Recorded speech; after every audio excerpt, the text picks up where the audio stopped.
Football, presented by Hickson Autoplex, and brought to you in part by Walk-Ons, Sadler's Towing, Wallace Eye Associates, Whataburger, Southern Heritage Bank, Louisiana Eye and Laser, Calvary Baptist Church, First South Farm Credit, Lower Power Sports, Sinlaw Power Wash, Certified Transmission, Rosy Joe's, BK Distributors, and Security Sporting Goods. The countdown to the coin toss starts now. We're less than 30 minutes away from Ash Trojan football, and now from the field, here's the voice of the Trojans, Doug Gann. And hello, everyone, and welcome out to Alexandria Senior High School. Welcome out to Alexandria Senior High School. I am Doug Gann, and bringing you Ash Trojan football for the week 7 of it. Sorry about that. Just got off the bat there. And now joined in the booth by, as always, Coach Ernie Lott. And, Coach, this is the second half of our Rebel two-step, if you will. They kind of went up to West Monroe and had a tough go of it, hoping for better success tonight against the Rebels from across the river in Pineville. Yeah, that was not a real good show in the first half. Of course, Trojans came out and played better the second half, and hopefully it will carry over to this week's game. Speaking of two-step. Yeah, I can step back a little bit. Right. Well, I can't help it if you short. I can't either. So anyway, you're talking about how you're hoping that this week turns out a little bit better. Yeah, absolutely. And I want to get my keys to the game, but that's a one. When you come off a big-time loss like that, and got to prepare the next week and just forget all about what happened last week, because you still got half the season to go and hopefully the playoffs and all that. So what happens tonight and the next couple of weeks is going to determine how the Trojans fare for the playoffs. It was a loss to the West Monroe Rebels in West Monroe last year that sparked their run all the way to that state title game, where they eventually end up losing it in the last moments on that 2-point conversion. It's no good. So hoping that we can get a little repeat of that tonight. Good news, and we'll get to that in our starting lineups. TJ Johnson cleared and ready to go. Had some shoulder concerns earlier in the week, but is up and good and ready to go. So we'll have number 11 in there tonight. What? That's what makes him the best color analyst in the business. I'm still half asleep. I just got me a little nap after working all day. So, I think you said, how's our running back? He kind of got dinged up a little bit also. Jarvis is 100% and ready to go. So we're looking forward to that. We'll get into all of the starters tonight, but right now we're going to send it back for our first break of the night, and we're going to send it down to Coach Thomas Bachman and get his thoughts on tonight's contest. We'll do that right after this break. You're listening to Ash Trojan Football on LA 103.5. You're hungry. Your team needs you. You're a fan. You want to be at the top of your fan game, but you need something different. You need fan fuel. At Walk-Ons, we treat every day like game day. We're here all week long feeding fans with delicious, mouth-watering Louisiana cuisine made fresh in our from-scratch kitchen. We've got what it takes to fuel fans and the team to victory. Walk-Ons, it's game day with a taste of Louisiana. South MacArthur Service Road in Alexandria. Security Sporting Goods, proud supporter of all area high school football teams. If you looking for hunting stuff from ammo to camo, they got it all at Security Sporting Goods. They're talking about camo brands like Drake, Bandit, and Nomad, handguns, rifles, shotguns, ammo, knives. Security Sporting Goods, Memorial Drive, Alexandria. Proud supporter of area high school football. Southbound Spirits in Pineville, your one-stop shop for daiquiris, liquor, beer, wine, tobacco, and so much more. All with a convenient drive-through. If you have a wedding or special event you need catered, you need our one-of-a-kind tap trailer. Are you wanting a certain hard-to-find item? That's our specialty. Come to Southbound Spirits, and you'll go nowhere else. You can contact us at 318-704-0122 or stop by Southbound Spirits, your one-stop shop for any top you can pop. At Hickson, we're so blessed the awards keep rolling in. 8 President's Awards. We won our 3rd straight J.D. Power and Associates Award for Customer Excellence, and we just received the Car Guru's 2021 Dealer of the Year. Inventory issues have affected all dealers, but rest assured, we're not charging over sticker like the other guys. We give you our best price every time, right away. New vehicle inventories arriving every day, and we have millions of dollars worth of certified pre-owned units prepared by our technicians, and every one comes with our certified 100,000-mile warranty. At Hickson, you pick it out and we'll work it out. In Alexandria or Leesville, or visit us online at hicksonhasit.com. As the countdown to the coin toss continues, it's time to go inside the headset with head coach Thomas Bachman. Once again, here's Doug Gann.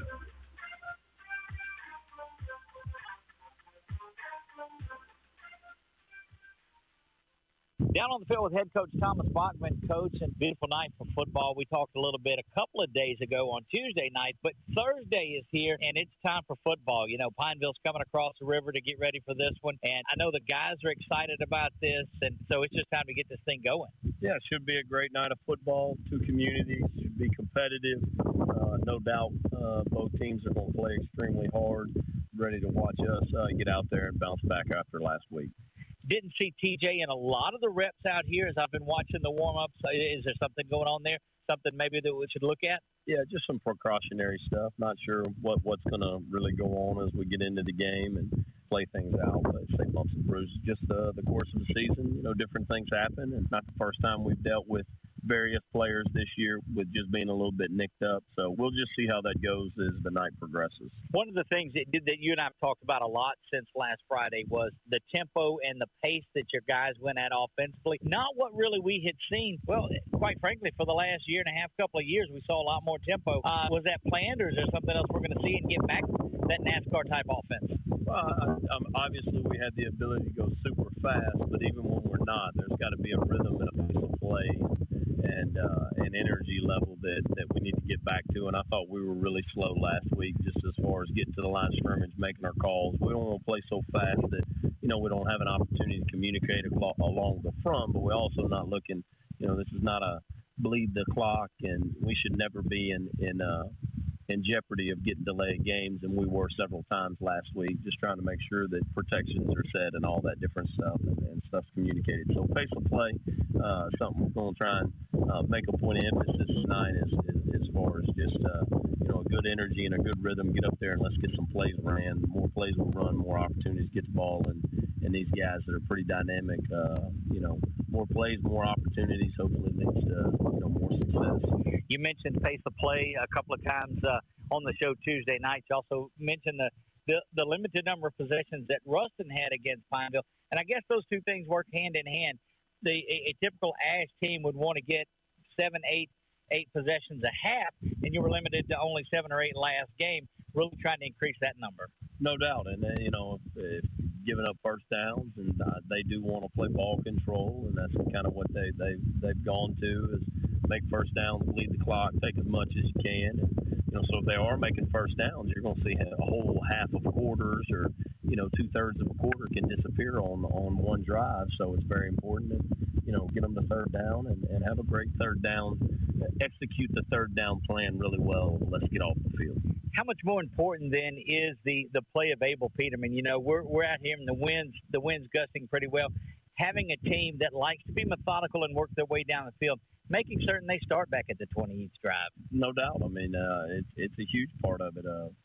You know, when somebody's on the -20, even if they hit an explosive play for 30 yards, they're not in the end zone. Where if you give the ball to somebody at midfield or +40, I mean, they're right on the, you know, fringe territory of being able to kick field goals and get points. So, you know, as we say every week and as we touch on, I mean, Abel's just you know, a huge part of what we do and just so valuable. You can make an argument that there's nobody more valuable, and there's plenty of guys that are extremely valuable, but Abel's is as valuable as anybody in the locker room. Talking a little bit of the defense early on, too. We're going to take a break on our countdown to coin toss. When we come back, we're going to focus on some things maybe that we saw offensively last week and going to find out how the adjustments have been made for this week. We'll do all of that when we come back. This is the countdown to coin toss right here on LA 103.5. This is Ash Trojan Football, presented by Hickson Autoplex on LA 103.5.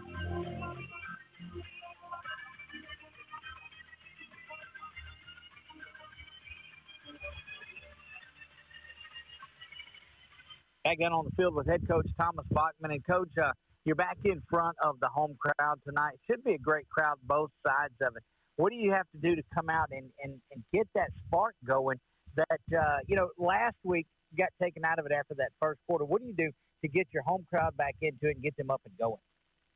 Play really good football. I know that sounds, boring, but that's it. Let's go execute in all three phases, find a way to be explosive and get some chunk plays on offense and defensively make sure we're lining up right. I'm not sure how they're going to attack us. It's been a little bit different. I mean, obviously they have their core sets of schemes that they're trying to attack you, but as far as personnel or end over sets or, motion and shifting, it's been a little bit different each week. So as we get into this thing, kind of see what their plan of attack is, make sure that we line up, and then when the ball snaps, have your eyes where they're supposed to be and go hunt the football.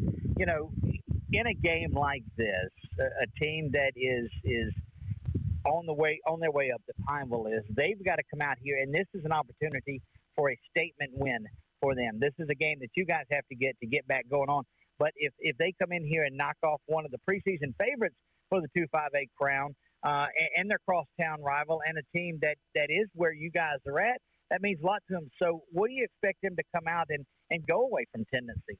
Well, I don't know. I mean, you could see everything, from gadget plays, trick plays, all kind. I mean, we got to go play football. I mean, we need to anticipate all that stuff. I mean, I feel like, we throw everything into every ball game, regardless of who the opponent, try and focus more on ourselves. But no doubt, I mean, I think that they're going to have everything and every advantage that they can get, whether, it be trick plays, gadget plays, aggressiveness on special teams. I don't know. I mean, we anticipate it all every single week, try and make it points of emphasis on our different, our front line needs to always anticipate onside kicks on kickoff return, and punt team, understand down and distance, and, don't be drawn into the neutral. I mean, we cover all that stuff on a daily and weekly basis, and so we anticipate if it presents itself tonight, we need to be prepared. But yeah, I mean, as far as to say that somebody's going to throw all they have into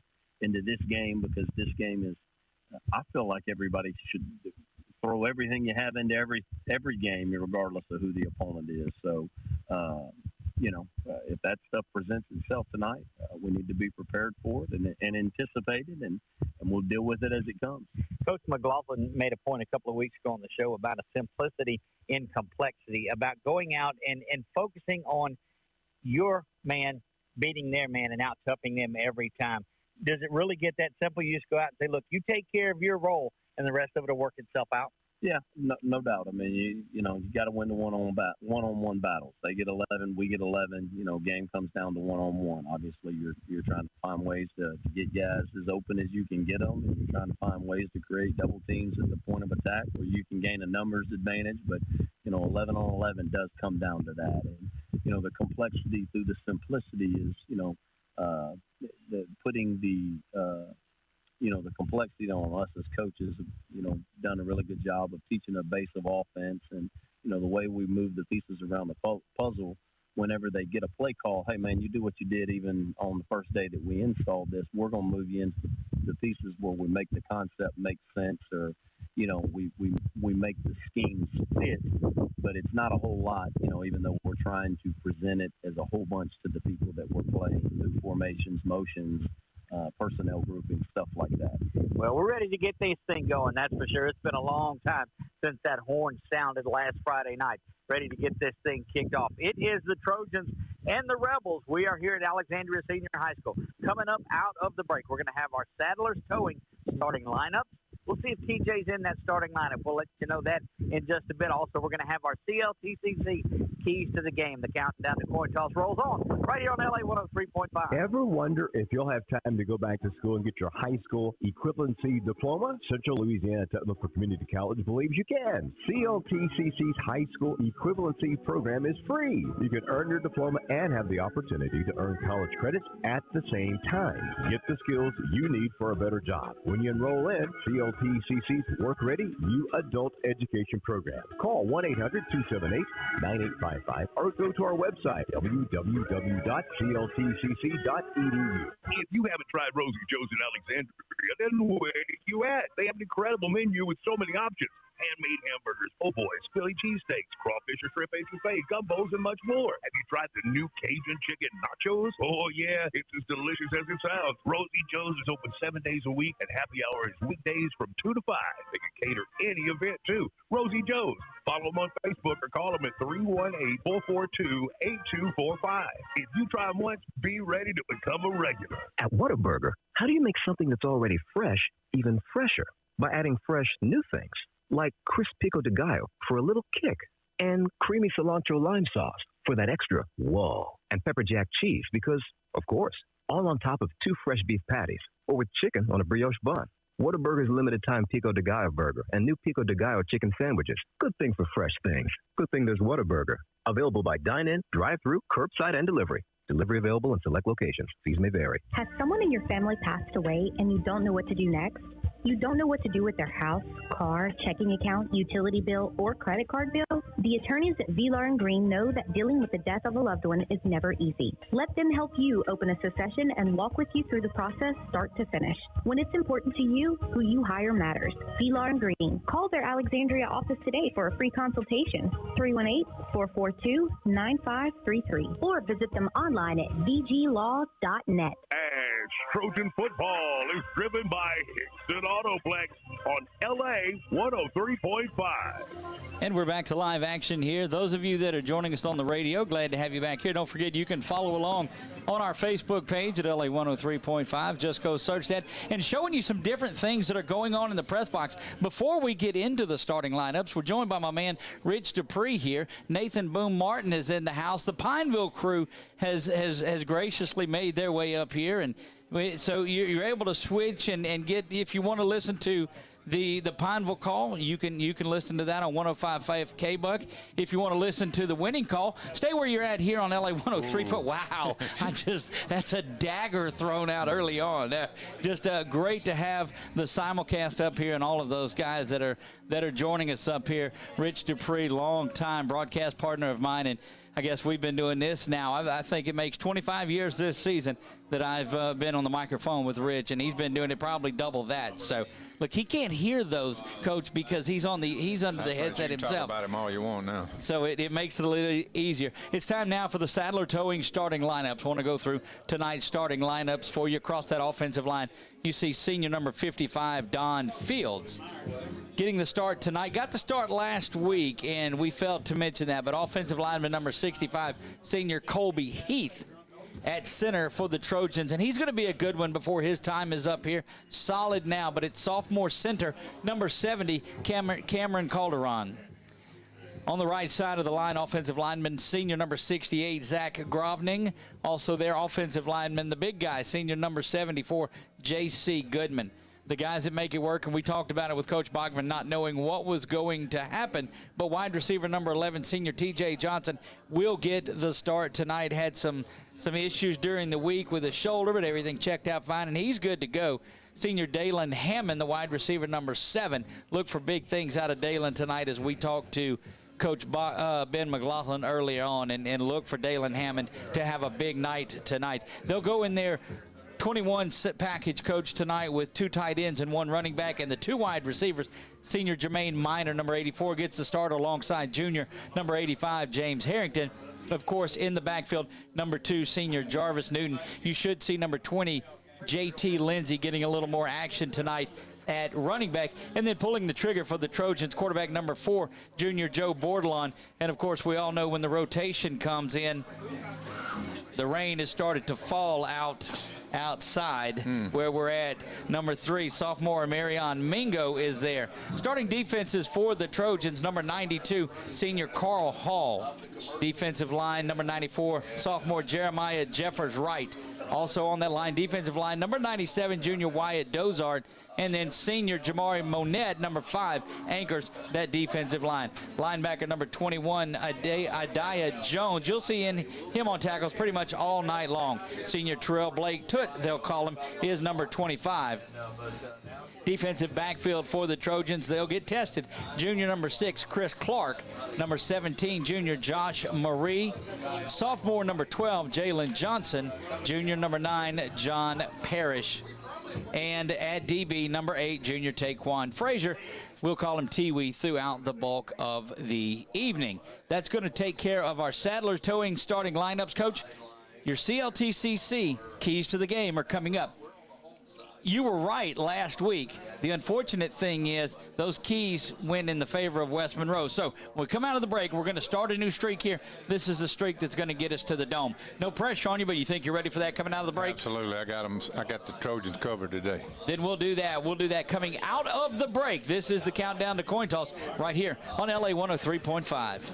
You're hungry. Your team needs you. You're a fan. You want to be at the top of your fan game, but you need something different. You need fan fuel. At Walk-Ons, we treat every day like game day. We're here all week long feeding fans with delicious, mouth-watering Louisiana cuisine made fresh in our from-scratch kitchen. We've got what it takes to fuel fans and the team to victory. Walk-Ons, it's game day with a taste of Louisiana. South MacArthur Service Road in Alexandria. This is Nikki Chandler, loan officer with First South Farm Credit here in Alexandria. Are you looking for land out in the country to build your dream home? Then you need a lender who specializes in financing rural land. At First South, we've helped so many of our members who wanted to buy that small tract of land away from the city. As your loan officer, I'm there from application all the way to the closing table. Building that relationship is the best part of what we do. If you're thinking of buying or refinancing land, call me, Nikki Chandler, at First South Farm Credit, or visit us at firstsouthland.com. Did you know BK Distributors have the fastest signs in town? They have signs for everything. If you're in need of signs or banners for your political campaign, your business, or just for that family reunion, BK Distributors has it all with outstanding quality, fast turnaround, and the best prices in town. If you've been looking for the right place to handle your signage needs, well, here's your sign. Call Scott today, 318-442-2246, and let him help you. BK Distributors, Highway 28 East in Pineville, behind Arby's. Do you have a valid will and testament, and why does it matter? The attorneys at Vilar & Green can help you prepare a will and testament that spells out exactly how you want your property divided when you pass away. Pre-planning takes the burden off of those you love. Create a will and testament today. The attorneys at Vilar & Green will walk you through the process start to finish. When it's important to you, who you hire matters. Call their Alexandria office today for a free consultation.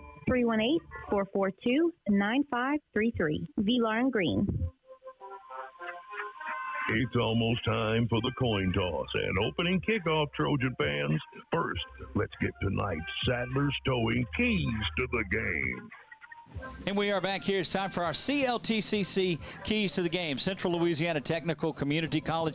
Look, they've got that high set program. That's the high school equivalency test preparation class. And that's what you guys, if you think that you need the keys to your future, check out cltcc.edu. Coach, let's hear the keys to the game tonight. Well, the first one is the Trojans need to focus on the game in hand tonight. Forget last week. It's over and done with. We got the Rebels from across the river here, and they need to worry about the Rebels tonight. Second thing is special teams, as usual. You're going to play an important role. Unlike what we mentioned last week, the special teams had kind of let us down. They ran a punt back, and we also bobbled a kickoff and gave them the ball on our end of the field. So the Trojans, if we can stay on the upside of the special team game, punting and kickoff returns, etc., come out on top. And the last thing is to stay penalty free. Like I say, these guys know each other, I'm sure, grew up together since elementary school, so all the guys know one another and need to eliminate trash talking, just play a clean, good football game.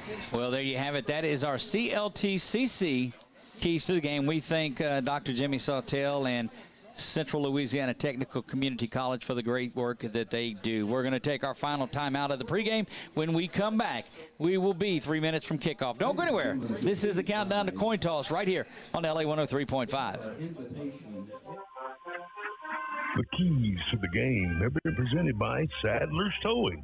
Stand by, Trojan fans. The opening kickoff is just moments away on LA 103.5.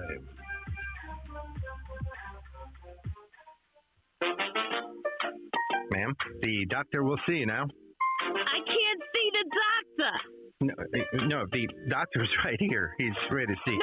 You don't understand. Are you hearing me? I'm telling you, I can't see the doctor.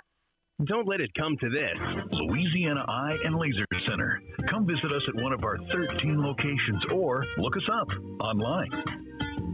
Did you know BK Distributors have the fastest signs in town? They have signs for everything. If you're in need of signs or banners for your political campaign, your business, or just for that family reunion, BK Distributors has it all with outstanding quality, fast turnaround, and the best prices in town. If you've been looking for the right place to handle your signage needs, well, here's your sign. Call Scott today, 318-442-2246, and let him help you. BK Distributors, Highway 28 East in Pineville, behind Arby's. If you haven't tried Rosy Joe's in Alexandria, then where you at? They have an incredible menu with so many options.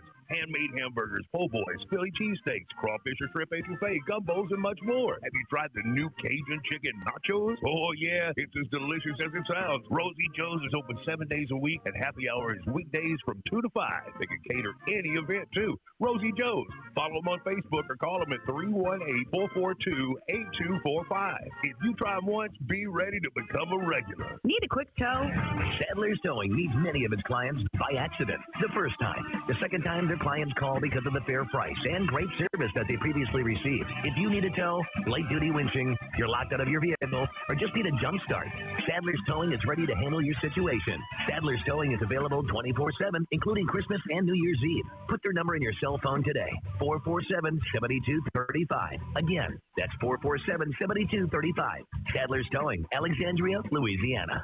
Catch all the scores, coaches' interviews, and more every Friday night at 10 on LA Friday Night Lights, right here on LA 103.5. Just wrapping up the national anthem, and we are back to J.L. Butch Stoker Stadium. Rain started to make its way down, and trying to get our camera situation set up now. We've got the one right high atop inside the press box, so glad to have that one. Let's get this. Not sure what we did there, but we'll get those things fixed for us.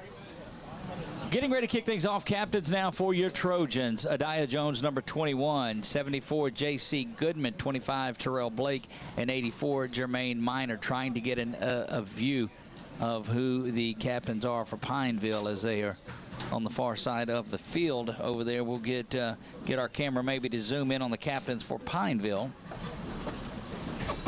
As they start to make their way out here, we are just about ready for kickoff. For the Trojans tonight, John Goodman, Jermaine Minor. Rain shower started to make its way through, and now the Trojans are going to have to play on a wet surface. Coach, it doesn't bode well for them. You know, Pineville's going to come into this, and they're going to want to grind the action out. Absolutely. I see number 42 for Pineville, Jeremiah Torres is one of the captains, and I couldn't catch the other number. So the rain made its way through. We're looking down there, getting the officials to get this thing underway.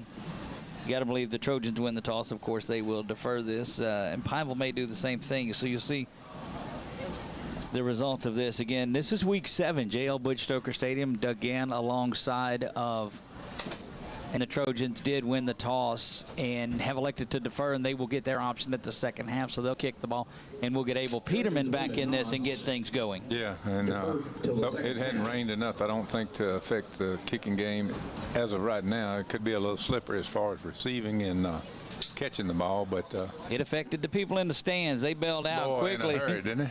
Quick, fast, and then band didn't even show up.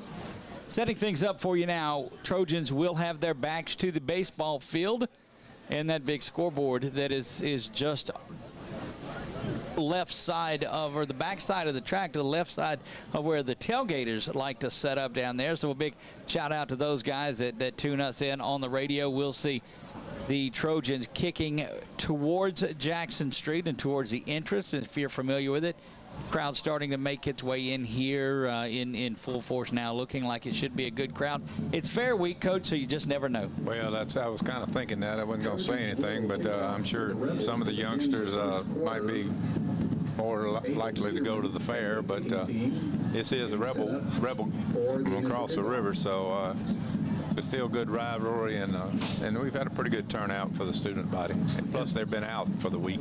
They like to call it the Red River rivalry on that side of the river. I don't know that that's been picked up really by the folks from Ash, but it's a great rivalry nonetheless. It certainly is a great time to be here. Looking for the Trojans to make that push and get into the playoffs this season. A lot of work to be done, a lot of football to be done. We're underway. The ball is marked for ready for play. Abel Peterman taking his warm-up steps and getting ready to get this thing going. Doug Gann alongside Ernie Lott, ready to bring you Ash Trojan football. This should be a good one. It's the Trojans and the Rebels. Peterman comes up, puts a foot into this one, and drives this one back into the end zone. Par for the course. That's going to be a touchback, and that's touchback number 1 on the night, Coach. Certainly what you wanted. Yeah, absolutely. Anytime, we've talked about this in the past, anytime the team has to start and go 80 yards from the line of scrimmage every time on the kickoff return, that's important. Of course, that kind of burned us last week. I won't even talk about last week. I'd forget it. Let's worry about this week. Jalen Whitty will come in at quarterback for the Rebels. That change was made. Tylen Birch had been the quarterback for them throughout the bulk. He comes in at kind of an H-back setup. Rebels ready to go left to right, 1st and 10 from the 20. A lot of shifting, a la the old Washington Redskins. Change the formation to a strong set to the left. Cody Riggs now in there as they switch and move around. Correct. That is Whitty that's got it. Bruce Jackson, the ball carrier. He is what they want to lean on, Coach. And, you know, they limited Ruston to 3 possessions in the first half last week. Well, the problem for Pineville is that Ruston scored on all 3 of those possessions. Yeah. But that's the MO for Pineville, if you want to do that, is to continue to grind that ball and grind that clock. So there'll be no NASCAR when the guys in white trimmed in maroon have it. 1 yard pickup to Jackson officially. Give it 2nd down and 9, just underway, 11.5 to go. A lot of shifting again going on. That moves Birch back under center, bringing a man in motion to the near side. Toss is going to come back, and that's going to be Jackson. He just gets blown up in the backfield. Good stop by Chris Clark, it looks, coming in, or was that Frazier? They're trying to do a little trickeration by making balanced, unbalanced, and flip-flopping the line and trying to get the Trojans to get unbalanced one way and run away from it. That time they did a nice job of recovering and allowed about 2 yard pickup. Trojans struggled early in the game against the Rebels of West Monroe of getting off the field. Did hold to the punt finally, but allowed West Monroe a pretty good drive, time-consuming drive. Want to stay away from that here. It's 3rd down and 7, no score, 10.5 to go, first quarter of play here. Back to pass is Whitty. Throws it over there, and it's going to be complete out near a 1st down, and all he's got to do is touch the line of scrimmage, and it looks like it's going to be a Rebel 1st down. Just enough. It just crossed the line of scrimmage. Kind of slow reacting. We had a Trojan right in the area, but he was the Pineville receiver was able to make a nice catch and pick up the 1st down. We watched the film on Jalen Whitty when he came in that Leesville game and really had a good connection with Cody Riggs. They've got Jackson running in the backfield and Tylen Birch, their former quarterback, is around there. A lot of shifting and moving going on by those Rebels. 1st down and 10 from the 30. Bringing a man back in motion is Connor. Whitty now tosses back this side and blown up in the backfield. That's a big-time play in the back. Yeah, he diagnosed that one quickly. He saw the tight end block down on the play, and he came across the line of scrimmage and blew it up in the backfield. But you got to watch for a pass off that same action. Maybe 2. Looked like Chris Clark coming up and making that stop, or Frazier. Taquan Frazier came up. Actually, they'll give him that out of his linebacker spot, and pursuing to the ball well on his first two runs that he's had a shot at. Loss of a yard back to the 29. Make it 2nd down and 11 for the Rebels. Another man in motion once again. It's a draw. No. Back to pass. Now the lefty spins it around. It is complete to Birch, but again, another big tackle right as he catches it, and that's Taquan Frazier again coming up. Correction, that is Chris Clark that time. Chris come up and made that play. Don't believe he picked up any. It's back to the original line of scrimmage. Give him just a yard back, and we confuse Chris Clark and Taquan Frazier because the 6 and the 8 on those block numbers for the Trojans really jammed together. And it's your old eyes, and mine's even older, so. Well, I was thinking it was the rain that was on the window is what I was going to go with. Needless to say, it's 3rd down and 10. Rebels have it moving left to right from the 30-yard line. 8.5 to go in a scoreless first quarter play. Rebels chewing up clock like they want to do. Back to pass is Whitty. Spins this one out to the left again, complete, and picked up at another Rebel first down. Give him 11, and Coach not covering that little pass out in the flat at all. Giving him too much room. He has a little come back to the line of to the sticks on that one, and it's almost like a curl out. It's not a quick, true sideline route, but we're giving them way too much room, I think. A lot of cushion for this, and Birch, Jalen Whitty, simply taking what it is that the defense is giving him. And, Coach, every time that they get a first down, now you grind off another couple of minutes of clock. We're down under 8 minutes here, a 4-minute drive for the Rebels early on. Whitty back in the shotgun is going to call for it. Play action pass. Whitty going back to pass. This one is out in the flat once again. Complete to Birch, just a couple of yards. Picked up. Good tracking that one by Jalen Johnson coming up from the DB spot. Yeah, I think the Trojans are conscious of not getting beat deep, and they're giving them the short passes. And they were burnt a couple of times deep last game, and that stings just a little bit. But really letting Pineville do what they want to on this first drive, and that's 3 plays and a first down. 3 plays and a first down. Down on to 5 minutes now on this drive as we're at 7 minutes in a scoreless first quarter of play, trying to limit possessions. Coach Bryant Bell and that Rebel offense. Whitty back to pass once again. Zips this one out. It's complete near midfield. That is complete out to Darrell Neely. Neely gets that and goes. He's hit immediately when he gets it. But 3rd down and 2 again, Coach. They're taking the little short hook routes, and something they don't see much in high school ball anymore is little out routes, little hook routes and things in it. And they're trying to get the Trojans to bite, and then sooner or later they're going to go for the big bomb. But right now, like you say, they're content with burning the clock and moving the ball. Very, very impressed by this opening drive, albeit just out to the 49-yard line. It's 3rd down and 2. Trojans with an opportunity. Whitty back under center now, bringing his man back and forth in motion. Handoff's going to go to Jackson. It's going to get blown up in the backfield. That's going to be a loss. Loss of 3, or give him 2 when they blew the play dead from 4 momentum. 21 Adiah Jones coming up and making that stop. That's the first time the Trojans has gotten some penetration. That's what killed them last week from West Monroe. West Monroe was in our backfield most of the night. And this time the Trojans return the favor by getting in the Rebel backfield. Looking to play field position. They will come out in punt formation. Do the Rebels. Amirion Mingo back to receive, the sophomore explosive back. He's at the 19-yard line. 5.5, so the Rebels chew up 6.5 minutes. This punt gets away, and it is a high, booming kick. Drives Mingo back. He lets it bounce around. Gonna kill that one inside the 8-yard line. 9-yard line is where it's at. And what a beautiful kick for the Rebels, Coach. That ought to make you proud. Yeah, that's what you want. It's inside the 10-yard line and kicked and went out of bounds, didn't go in the end zone, and so the Trojans got about a 90-something yard drive to our field to cover. There have been drives, Coach, that the Trojans have scored, have had 21 points by now, and it's their first opportunity to get the football. Joe's back there in the backfield. He's got Jarvis Newton with him, tight bunch formation.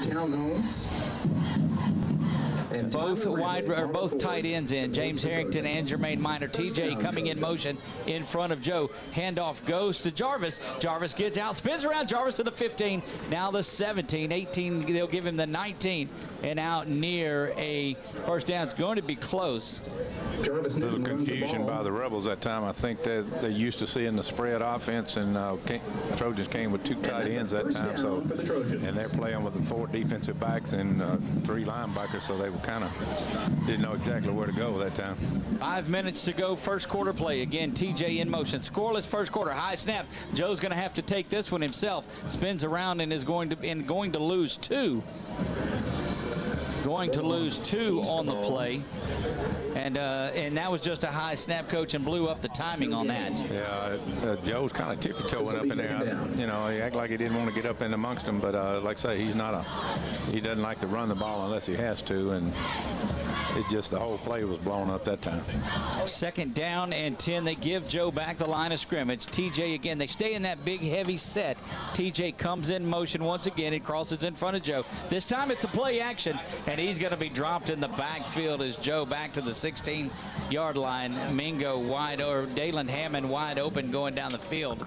But great pressure by the Trojans. And, Coach, they didn't buy the fake at all. No, then it was a defensive end and outside linebacker came flying from the outside. They must have picked up something West Monroe was doing, because he had barely a second and a half before he was covered in the backfield. Back in the 3-receiver set go the Trojans. You got Mingo back in the slot. Back to passes Joe. Joe being pressured again, steps up in the pocket. He's going to spin around. He's got to go a long way to get there, and is going to be brought down at the 24-yard line. And just a very, very bad start for the Trojans offensively, as the aggressor here in this first drive have been the Rebels. Absolutely. They coming after him. Like I say, they saw what West Monroe did. West Monroe brought at least 5 or 6 every time, and that time the pressure came from the outside. It's not coming up the middle. It's coming from the outside, and we're just not picking it up. Trojans run on their punt team at the last minute, but the Rebels had theirs out already. Abel Peterman stands inside the 10 waiting to receive this. Back deep to receive. Kick is away now, and Abel, a high kick, not going to turn over. He's going to spin around, take a great Trojan bounce, albeit just to the 41-yard line is where it will go down. And back there deep to receive was Greg Willis, but no opportunity to get that one. Coach, and the Rebels with the ball right back near midfield, and it looks to me like the Trojans suffering from a little hangover from that game last week. Yeah, well, that's what I was afraid of. They kind of came out flat offensively. Defensively is not exactly getting after it either, but I'm sure the coaches are going to have a little set-to with them over there. Coach Severio and he had his talk with the defense, and now the offensive coaches are making some changes, I'm sure. First possession in the books for the Trojans, no score. Pineville goes from the 41-yard line. Whitty is back. He calls for the ball, and that's going to be a direct snap back to Jackson is where that goes, and get him out to the 46-yard line roughly is where they'll give him. 2:38 to go here. First quarter of play, Coach, and we're scoreless. Yeah, and got to give credit to the Pineville Rebels offensive line right now. They're whipping up on the Trojans. We're not getting any penetration. He's able to pick up 5 yards before they made contact with him. Second down and 5 from the 46. Go the Rebels. That was a direct snap back to Bruce Jackson. Again, shifting out of it and sending Riggs out to the far hash. Back in motion goes Harden coming to the near side. And there's going to be a false start against the Rebels. And, Coach, at this point, we'll take what we can get. Absolutely. That Trojans can use that 5 yards, and it'll be a second down and 10 rather than a second down and 5. See if the Trojans made the adjustment on that little pass out in the flat a couple of times on third down on that first drive. The Rebels were able to go in there and get that. 2:03 and counting here in a scoreless first quarter, and and Pineville has the tempo right where they go. The pace of play not in the Trojans in what they want. The Rebels send Riggs back out in motion again. Whitty now under center. Brings Harden in motion. Toss to the near side is Jackson, and that run is blown up in the backfield again. Trojans doing a great job pursuing to the run. Did a good job of turning it up that time. Was that number 8? Like I say, it's hard. 9. John Parrish came in. Jeffers right in on the play. Carl Hall was in on there, and so the Trojans are keying on that run, Coach. Absolutely, and the Pineville's only going to throw when they have to throw, and it's going to definitely be either going to be a screen, I would think, here, or another one of those 10-yard hook routes. That little 10-yard pass out in the flat onto the far side of the field has been effective for them. They send Riggs out that way. He's in man coverage. 59 seconds and counting. First quarter of play, we're scoreless. Whitty back under center, and the penalty flag is going to be thrown. Prior to that, or the whistle blows, we'll see what they're calling. It's going to be a dead ball delay of game. So they used up the clock, but Coach, they used a little too much of it. Delay of game on the Rebels. Used all 40 seconds off of the play clock, and you know what? I think you don't want to lose the yards. That's 2 penalties though on this drive that we didn't see on the first drive. Right, and that's an offensive killer right there for the most part when you get behind the chains and it's 3rd down and 15, 16 yards to go. But they have used up almost the whole first quarter with them with possession of the ball. Riggs is out on Josh Marie in solo coverage. Safety's nowhere around, so one-on-one battle at the top. Play action, and Whitty's going to go that way. Whitty looking to run, but he's being pressured by Blake. This one is thrown and going to be caught out at the 50-yard line, short by a yard. That was number 84, Evan O'Brien. We saw him on the Bryant Bell coaches show last night, but a penalty flag is on the field at the 42. A little bit of laundry that's out on the field, and if this is the 3rd, that's going to be the 3rd penalty against the Rebels on this drive. I believe is what the call was. That's what they're looking to do, is run that little bit of play action, and all the safeties are here, so it's one-on-one coverage between Riggs and Josh Marie. And they brought the tight end on a drag all the way across the field that time as well. So big young man. We saw him on the coaches show with Rich Dupree last night out of Jim Deggy's, and great job on that young man. The Evan O'Brien, they were calling him. So fine young man, great to see him come up with that big catch, but an ineligible receiver downfield. 3rd down now and 20. Go the Rebels to the 31-yard line, 35 seconds and counting here. We thought last week's game was rapid, getting that first quarter over in 30 minutes. We are about 15 minutes into this, and this should be the last play, barring something unforeseen. Whitty back in the shotgun, back to pass, dumps this one off, and it's out to Birch, complete, but dropped as soon as he caught that ball. I don't even know if they completed the catch. It fell out on the ground, but I guess they're going to give it to him there, even though he was hit almost immediately. Chris Clark coming up and making that one, we believe. We'll see where Chris is. 6, 8, and 9. Yeah, that's Clark. I see 8 and 9 to the near side. And that's going to do it. First quarter of play, our first break. We'll be right back after this on LA 103.5. Ever wonder if you'll have time to go back to school and get your high school equivalency diploma? Central Louisiana Technical Community College believes you can. CLTCC's high school equivalency program is free. You can earn your diploma and have the opportunity to earn college credit at the same time. Get the skills you need for a better job. When you enroll in CLTCC's Work Ready Youth Adult Education Program, call 1-800-278-9855 or go to our website, www.cltcc.edu. You don't have to miss out on your life because of an eye problem. Louisiana Eye and Laser Center can make your life more enjoyable. With affordable solutions such as LASIK surgery, glaucoma treatment, cataract treatment. Professionals at Louisiana Eye and Laser Center can help you get more out of the life you're living. You can enjoy seeing your loved ones in a way that is comfortable and reliable. Talk to Louisiana Eye and Laser Center at 318-487-120 or check them out online at laeyeandlasercenter.com. Will be sent home on October Trojan football, presented by Instant Autoplex on LA 103.5. Back to J.O. Butch Stoker Stadium we go. Change sides of the field. Rebels getting ready to punt here for the first play of the second quarter. Rebels showed that they will back to the, this is from the 33-yard line. This one rolls around. Good pressure from the near side, Jalen Johnson. But that is high, not going to make the original line of scrimmage. Bounces around. Trojans have to get out of the way. And that's going to take a Trojan bounce and end up at the 48-yard line. Coach, not at all the snap. A penalty flag on the near side. May have been an offsides on the Trojans. Neither team has looked real sharp here in the last possession. They're going to call this against the Rebels, and I got to think you decline that and take the ball right where you have it. Yeah, like I said early in the game, special teams is important. The first punt he had was a nice one and high hang time and good distance. This one. Also a flag on the far side at the 41-yard line. We'll see if this thing offsets. Try to pick up what the white hat has for us tonight, as there were two penalty flags. First one's going to be false start against the Rebels, holding against the Trojans. Those penalties will offset, and they will re-kick this thing back to the 33. We'll do this all over again. Yeah, that was advantage for the Pineville because he only got about a 15, maybe 17-yard punt.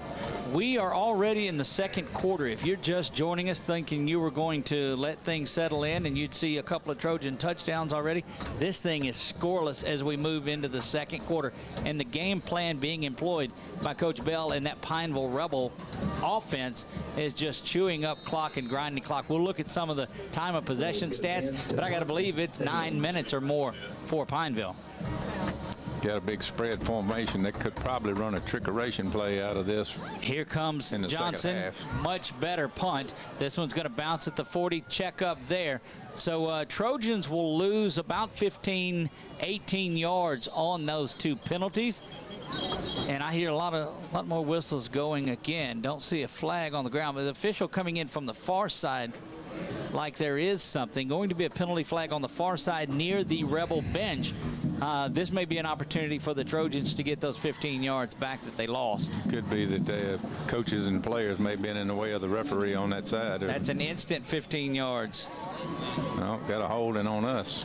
Holding on that. So whereas the Trojans, and that's a ball that was rolling around, would have been at the 41. Coach, they'll be back around the 26-yard line now. Yeah, if it was after the punt, it's going to be Trojans' ball, but 15 yards further back than the penalty called against Alexandria. Holding call is there, and the Trojans right, getting razzed by the. We went out there and cleaned it. Getting razzed by the booth. We have a guy that does that too. They're pulling great duty here. Two sideline reporters they have. One of them could be up here watching the window. Nevertheless, 11:46 to go. 11:46 to go. You know, the joke only works on one side when you don't hear the abuse coming from that Pineville broadcast crew.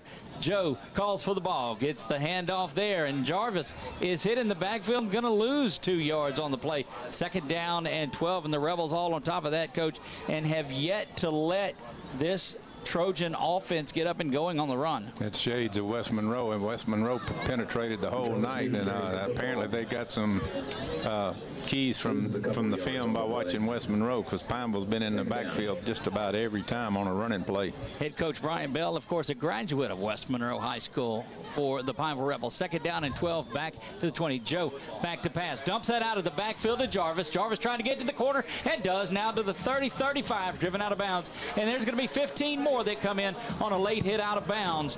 And so the Trojans, where we're pushed out of bounds at the 37, will make it inside of Rebel territory. Looking at our instant replay on the screen, pulling it up. If you're following along with us on Facebook, you see that a little dump out of the backfield was to Jarvis. Jarvis makes his way to the outside, and then at the end of the play, watch the hit come in, and that's where the penalty is going to be thrown. They'll mark off the 15 yards and put the Trojans inside Rebel territory by a yard to the 49. 11:01 to go until halftime. Man, this thing is rolling right along. You know, we may still have time before this is over for that Rebel broadcast crew to buy us dinner after this. We'll see how that's going to go. First down and 10 from the 49-yard line. Go the Trojans, heading towards the baseball field. Joe in the shotgun, calls for it, gives it to Jarvis. Jarvis bounces around to the outside. Now Jarvis to the 40, gets another first down. Back-to-back runs and back-to-back first downs for Jarvis Newton. The offensive line looked a little better that time coming off the ball.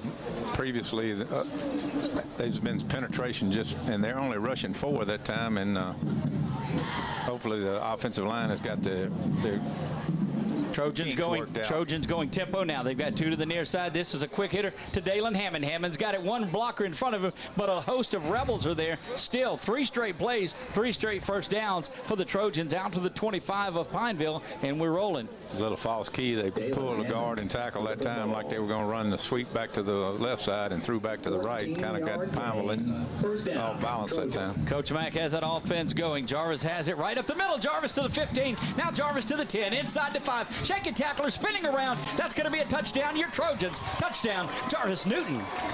That's a definite difference there. Once they get in the secondary, Jarvis has not been stopped. Unlike West Monroe, their linebackers in secondary was sticking it to him.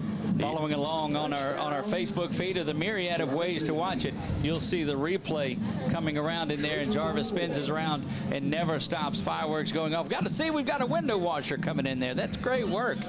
On for the PAT now is Abel out of the hold of Joe Bordelon. We've got a timeout coming.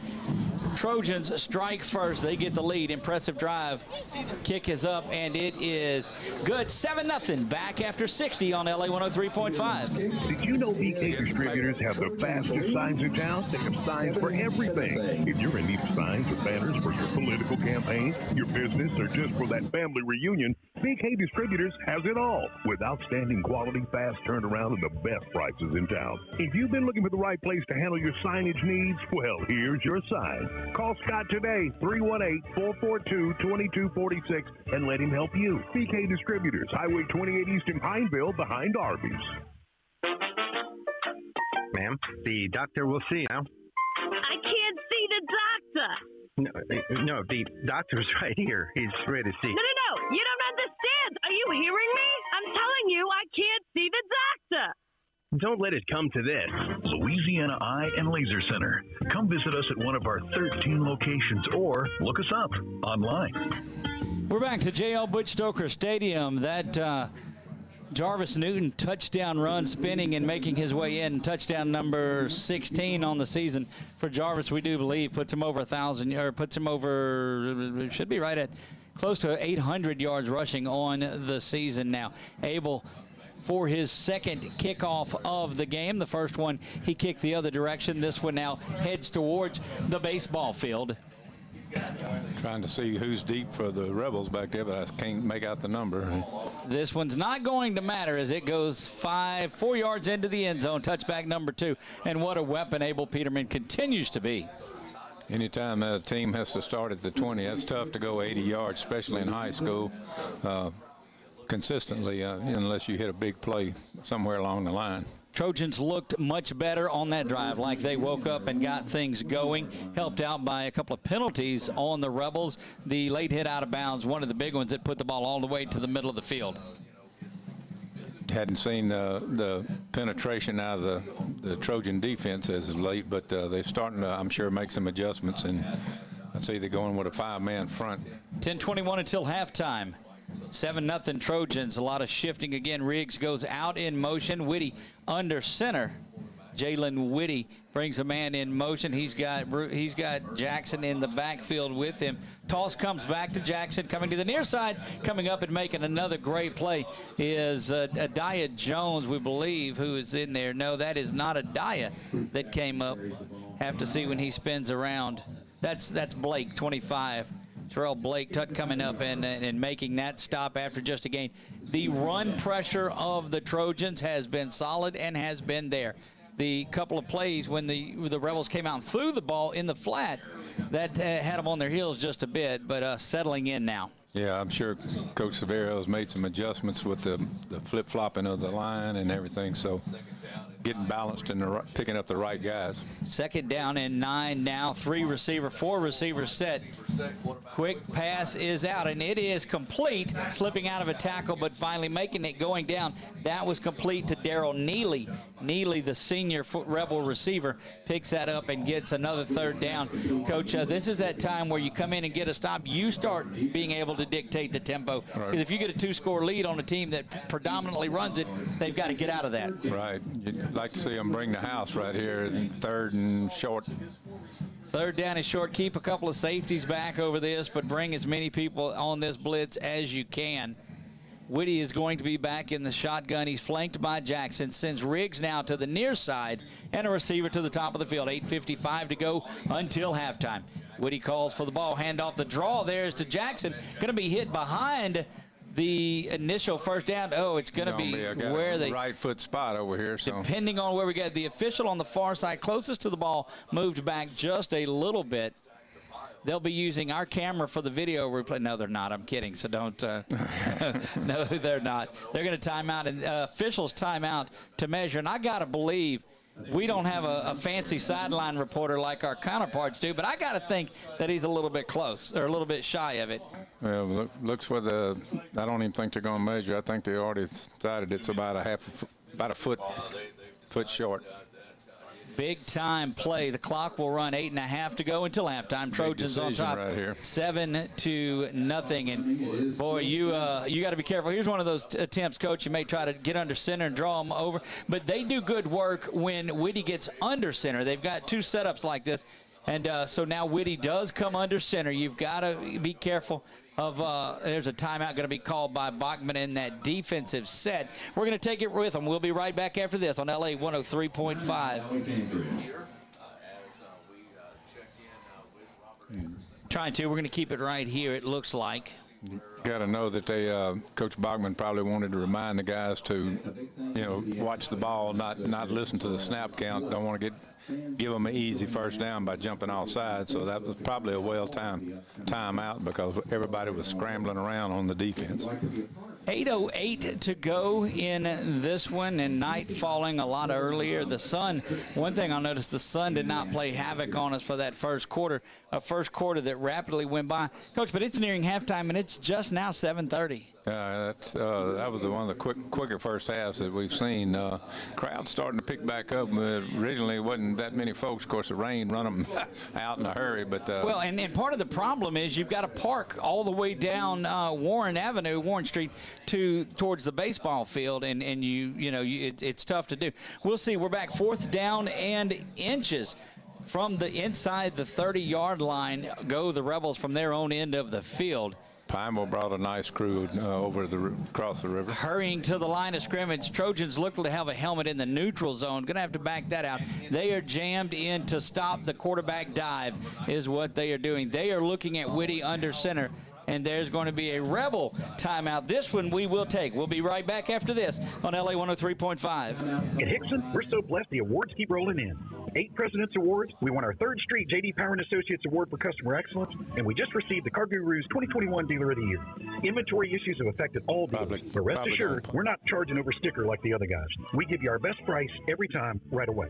New vehicle inventories arriving every day, and we have millions of dollars worth of certified pre-owned units prepared by our technicians, and every one comes with our certified 100,000-mile warranty. At Hickson, you pick it out and we'll work it out. In Alexandria or Leesville, or visit us online at hicksonhasit.com. So it's punch and counter punch on that 4th down, and it looks like the Rebels have decided to go ahead and bring their punter out onto the field. Coach, doesn't mean anything though. Snap to the up back, and that thing could run the fake. So always watch that, but don't jump off sides. Coach Severio in that defensive unit is saying, look, don't block it, don't go after it, just hold up, and we can't have room to give up any penalty yardage here. Yeah, they don't even have anybody deep right now. They're in kick safe. I think got the up back is a pretty good sized lad. If it direct snap, he could possibly. He certainly could. So.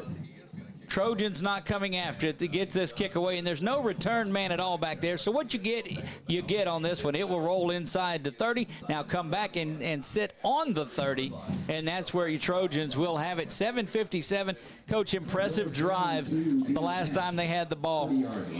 The first couple of plays by the Rebels, they were able to have a little success on. It looks like Coach Vera and that group have said, okay, this is you go adjust to that. Let's watch the run, cover this guy a little tighter, and that seemed to have tightened things up. Right, and offensively, we gave Joe a little more time to be able to throw the ball. I look for him to maybe try to go deep right here off the bat. Tight set is back in. You've got Harrington in for Mingo, so you've got two tight ends in the set.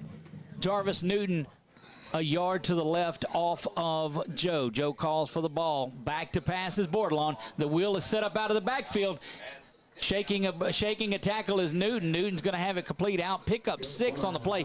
Rebel defender had a chance to get him, but Jarvis with a little hip shake got him out. It was fortunate he didn't get picked off that time because he was right there. Just went for the player instead of the ball because it could have been 6 the other way. 7:35 and counting until halftime. 2 receivers now to the near side. Nobody along the far side towards the Rebel bench. Harrington, the H-back, flanked to the right. Handoff goes to Jarvis. Jarvis is met right there at the line of scrimmage and going to find no running room at all. Lose maybe 6 or 8 inches on it. Got a helmet came off that time by one of the Rebels, number 30, looks like, coming out. That's Bryant Ford. He's a senior linebacker. Trojans looking to go tempo here as the switch is made. 3rd down and 4 from the 36-yard line. Nobody on that outside guy. Oh, wide open to the near side is Dayland Hammond. Nobody on him at all. Extorting Joe to get up there and snap the football. Can't believe he didn't see it. Now they over and get it covered, and Dayland could have walked into the end zone from 65 yards out. Down under 7 and 6 and 5 on the play clock, continuing to have timing issues. Trojans get the ball off, and it's going to be a handoff to Newton. Newton banging around, and, Coach, that is just the most, I don't know. A lot of confusion out there right now. Tons of confusion, and as good as the drive was prior to this, that one was just as bad. Well, they can't decide where to line up. Had the play call, like say, guy standing out there wide open. All we had to do was just snap the ball, throw it to him. And unfortunately, it's 4th down, and we're going to have to punt the ball. Rebel punt team back deep to receive. That is Greg Willis set to return. He sits back at the 35. I think that's the focus that I was talking about, that we're not as sharp as we've been in the previous weeks. High snap, but Peterman gets it, puts a foot into this one, and by far one of his better punts of the year. Willis lets it go, and that ball is going to roll inside the 10. And a beautiful roll and great kick. Abel Peterman continuing to be a weapon for the Trojans. That was a definite game changer right there with the field position. Almost, 60-something yards. You know, Coach, the best thing, Willis had to do that, because if he tries to field that running back, there's a chance that it bounces off of you and rolls around, and the Trojans get a big one. So it cost him some yardage, but pretty smart decision by that young man. Plus the ball is probably a little bit damp, and going to take a chance on fumbling it. All the way to the end zone. All the way back to the 5-yard line. 5:39 to go. Doug Gann alongside Ernie Lott and Rich Dupree and Nathan Boone Martin all up here in the call in the press box. 7-0 Trojans with the lead. We're nearing halftime. Coming in motion is the Rebel wide receiver. Whitty in tight. He's got Jackson. Jackson gets stopped in the backfield, and Jackson, Coach, I don't believe has a positive yard in this game tonight. Yeah, the defense is starting to play their game, but unfortunately the offensive line is having some issues with the blocking scheme. Whatever the Rebels are doing, they're getting in the backfield and with confusion on the offense as far as what play to run. So hopefully they can get that squared away here before the half. You'd like to see the defense continue this on. Rebels have it 2nd down and 13 from their own 3-yard line. 5:08 to go. This is an opportunity you'd like to get a safety, maybe a defensive touch, something. Yeah, they're not likely to throw the ball down here, I wouldn't think. They're going to try to at least get it out of the shadow of their own end zone. Remember, a holding penalty in the end zone is a safety. Any penalty back there, and there's going to be a whistle and a timeout. We'll see who's calling that. Timeout by the Rebels. We'll be back in 30 seconds on LA 103.5. If you haven't tried Rosy Joe's in Alexandria, then where you at? They have an incredible menu with so many options. handmade hamburgers, po' boys, Philly cheesesteaks, crawfish or shrimp etouffee, gumbos, and much more. Have you tried the new Cajun chicken nachos? Oh, yeah, it's as delicious as it sounds. Rosy Joe's is open 7 days a week, and happy hour is weekdays from 2 to 5. They can cater any event, too. Rosy Joe's. Follow them on Facebook or call them at 318-442-8245. If you try them once, be ready to become a regular. Catch all the scores, coaches' interviews, and more every Friday night at 10 on LA Friday Night Lights, right here on LA 103.5. Back to JL Butch Stoker Stadium we go. Second down and 13 for the Rebels, deep inside their own territory, down to the 3-yard line. 4:51 and counting until halftime. Yes, I know it's not even the 8 o'clock hour, and we're nearing halftime. 7-0 Trojans with the lead. Whitty under center here has Jackson in the backfield with him. Jackson stands 3 yards deep in the end zone. Handoff goes to Jackson. He's just going to get out of the end zone. Going to be dropped for another loss. He'll be back inside the 2-yard line now. 3rd down and 14 for the Rebels. A big stop right here coming up. If the Trojans can make a stop on 3rd down and make them punt, they still got plenty of time to get another score if we can get our stuff together on offense, and hopefully Coach straightened it out. They were looking at the, what do you call, not Jumbotron? The sky coach of the huddle, yeah. We didn't have such as that back in the day. Right. Y'all back when you just had to tie it to the string and zoom it down? Is that yeah.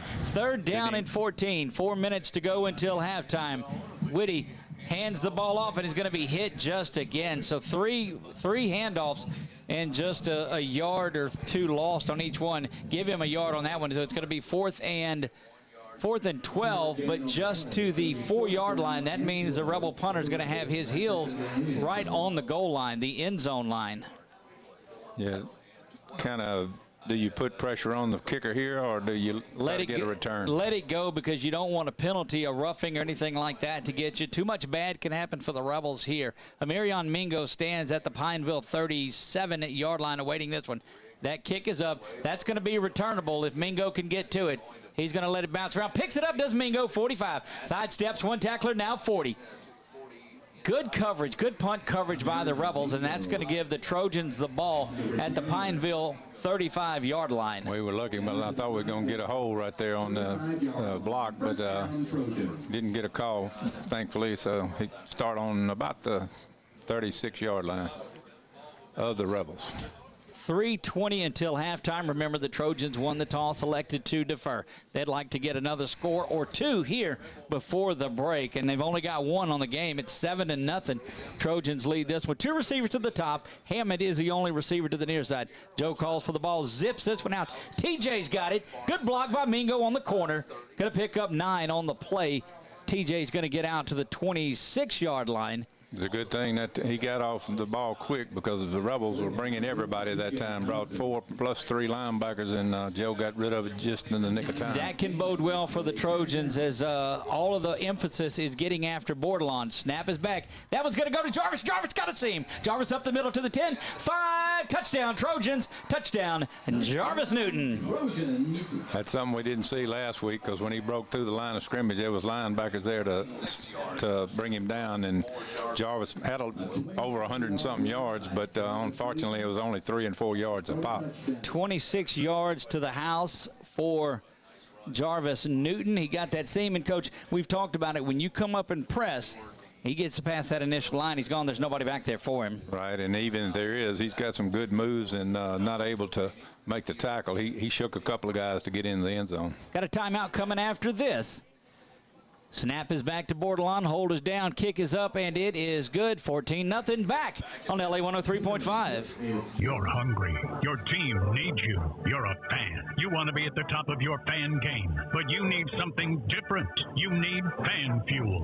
At Walk-Ons, we treat every day like game day. We're here all week long feeding fans with delicious, mouth-watering Louisiana cuisine made fresh in our from-scratch kitchen. We've got what it takes to fuel fans and the team to victory. Walk-Ons. It's game day with a taste of Louisiana. South MacArthur Service Road in Alexandria. Did you know BK Distributors have the fastest signs in town? They have signs for everything. If you're in need of signs or banners for your political campaign, your business, or just for that family reunion, PK Distributors has it all with outstanding quality, fast turnaround, and the best prices in town. If you've been looking for the right place to handle your signage needs, well, here's your sign. Call Scott today, 318-442-2246, and let him help you. PK Distributors, Highway 28 East in Pineville, behind Arby's. Back to the Butch we go. 14-0 Trojans with the lead. Jarvis Newton with the 26-yard touchdown run. I'm Doug Gann alongside of Ernie Lott. 2:49 to go until halftime.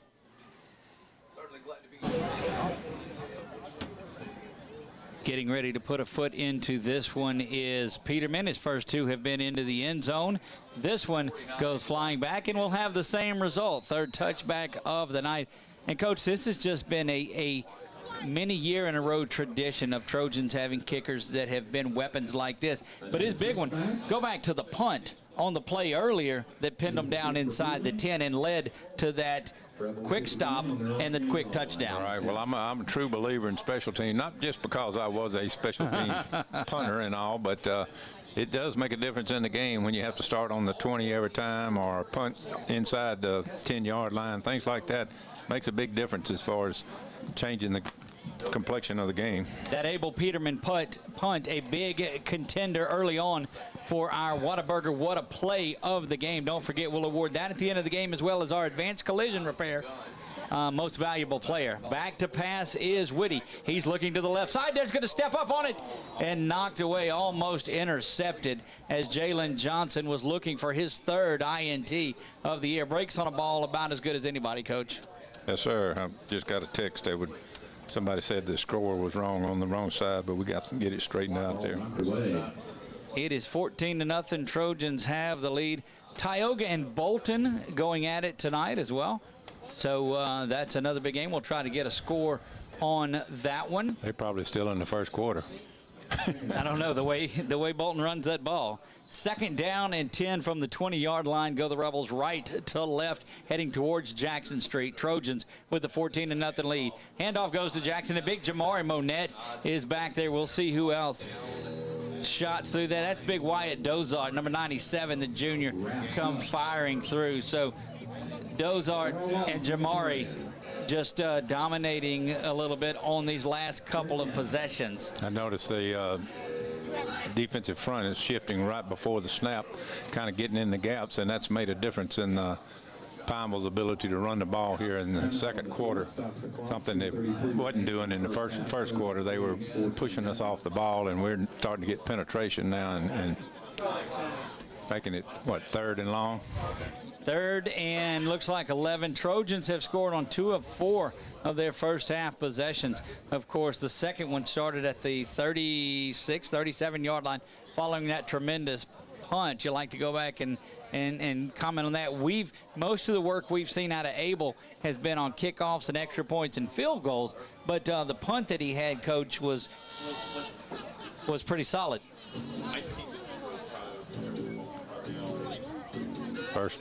Second quarter. Got that scored. Tioga over the Bolton Bears, 19-0, second quarter. Indians looking to go 2-0 in district like I predicted. Third down and 10 for the Rebels. Whitty from the shotgun, play action now, looking back to pass, getting pressured, but the screen is there. The screen is picked off. It's picked off by the Trojans, and what a great job. We'll see who focus in on that one. Adaya Jones, number 21, just everywhere. And Adaya, I think they were listening to the broadcast talking about the Whataburger, what a play. And they're like, hold on, wait a minute. Don't give it to Peterman just yet. Let me go stay on this screen and pick this off. And now the Trojans are set up, ready to do business deep inside of Rebel territory to the 18. Go in 21-0 at the half after such a slow start, be advantageous for the Trojans right here. Correction, they are at the 13-yard line. 13-yard line of the Rebels. First down and 10. 2 receivers to the near side for the Trojans. Joe, a quick hitter to the near side. Hammond's got it. Hammond trying to get to the outside. Stiff arms a defender. Out to the 5, now to the 3 goes Hammond. Driven out of bounds. Clock will stop for just a moment. Thought he got a little face mask in there, but apparently the referee didn't see it. He jerked his head back, but they will give him 5-yard line. Looks like they're going to give him the 5-yard line even, 2nd down and 2. So the Trojans can get a first down before they get the touchdown. Joe back in the shotgun. Handoff goes to Jarvis. Jarvis finds a seam up the middle, spins around, going to be dropped just shy of the goal line. And I'll tell you, the Rebel defender, whatever defender that was, coming up and making that tackle right at the end, thought he was going into the end zone. Yeah, he definitely saved a touchdown by, I think it was the linebacker on that side. First down and goal for the Trojans inside the 2. Joe, handoff to Jarvis. Jarvis spinning around, going to find his way into the end zone. Touchdown, Trojans. Touchdown, Jarvis Newton. 1-yard touchdown plunge, so 2 consecutive touchdown runs by Jarvis. He's got a couple on the night, and still 2 minutes, Coach, and the Trojans. This is that flurry that we ran into last week on those couple of it. It just, you're playing tough, and man, that flurry happens. Yeah, all of a sudden you're down 3 touchdowns before you know it. And last week it was 2 touchdowns by West Monroe that kind of put a knockout on us right before half. Joe back to hold. Snap is back by Parrish. Kick is up by Abel. It is up, and it is good. 21-0. Back after this on LA 103.5. Need a quick tow? Sadler's Towing meets many of its clients by accident. The first time. The second time, their clients call because of the fair price and great service that they previously received. If you need a tow, light-duty winching, you're locked out of your vehicle, or just need a jump start, Sadler's Towing is ready to handle your situation. Sadler's Towing is available 24/7, including Christmas and New Year's Eve. Put their number in your cell phone today, 447-7235. Again, that's 447-7235. Sadler's Towing, Alexandria, Louisiana. This is Thais, loan officer with First South Farm Credit here in Alexandria. Are you in the market for land? Whether it's for hunting, recreation, or a timber tract, you need a lender with experience in financing rural real estate. At First South, we understand what it means to own your own piece of land, whether it's a hunting camp or just a place to get away on the weekend. The best part of my job is seeing our members realize their dream of land ownership. If you're thinking of buying or refinancing land, call me, Ty Easton, at First South Farm Credit, or visit us at firstsouthland.com. Back to the Butch we go. 21-0 Trojans with the lead. All 21 of their points have come here in this second quarter. 2 of them have 2 touchdowns have been back-to-back over the last couple of minutes or so, just under 2 minutes. And Abel looking for his first kick of the night, puts this one, and this might be his best one of the night as he flies that one 6-7 yards deep. Continuously talking about the way as the Rebels are starting from the 20 or inside, and the Trojans' last 2 drives have started on plus territory. That does make a difference, and like I said several times before, if there's not some college scouts out there looking for a kicker, that's definite advantage. And getting sabotaged up here in the booth, checking. We do see that the Trojans have rushed for 87 yards, much to the chagrin of my man Rich Dupree next to my left. Great play. I mean, we've spent a lot of games like this, but now it's just completely different. And he won't even let us see the computer over here. There goes Jackson. He's going to twist around and pick up 2 or 3, gets out to the 23-yard line. You'd like to see the Trojans hold the Rebels here right before half and not give up a score. Used up a lot of timeouts. I think they may have 1 left. I believe you're correct. Back to pass is Whitty. Stop route was thrown, but the fade was thrown. The stop route was ran, and that's going to be 3rd down and stop the clock. And so that's bad on 2 sides for the Rebels because that stops the clock on the incomplete pass and puts him back in another 3rd down. Yeah, I think that was a miscommunication. The receiver ran a stop route and the quarterback threw the go route, and just wasn't even close. It's going to be 3rd down and about 7-8 yards to go. Whitty back to pass. He's scrambling around. He's being pressured again. Trojans are there. This one is thrown sideways. Going to be incomplete with 1:24 to go. That was a better part of Valor there. He was able to get it past the line of scrimmage and avoid a sack at the same time. So Rebels going to have to punt with about 1:24 left. Give the Trojans 1 more shot at it here. And that sends T.J. Johnson back. T.J. has scored on a punt return for a touchdown this year. 1:24 to go. And, you know, Coach, if you can go and get this touchdown here, that will be 3 touchdowns in the last 3 or so minutes of the half and still getting the ball before the half. Back to punt go the Rebels, 4th down and 6 from the 23. Snap is back, kick is away. And TJ falls back, and TJ drops it. Rolling around, TJ's going to fall back on it.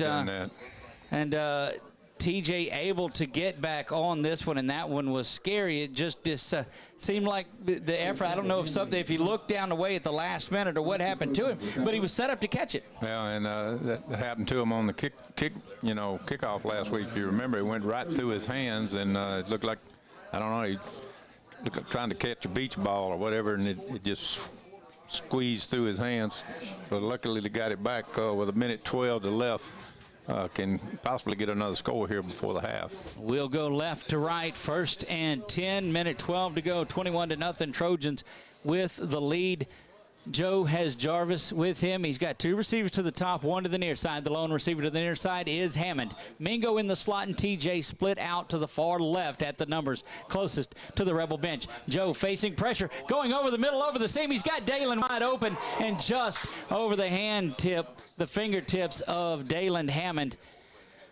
Goodness gracious, that was a shot at it, and Joe just missed that one, Coach. Yeah, I was watching the Rebels that time. They did a little twist with the down lineman. They both did an X stunt, if you know what that is. Brought the inside down lineman to the outside, and the outside guy went inside. Almost got to Joe, but he was able to get the ball off, and, man, that was fingertip close. And it was great protection because that wasn't a short hitting pass. That was one that had to develop just over the outstretched hands of Dalen Hammond. Joe back to pass once again, surveying things, has good time. The lefty fires this one. TJ's got it in the seam to the 40. TJ's going to fall down at the 38-yard line. Clock will stop momentarily, just under a minute now.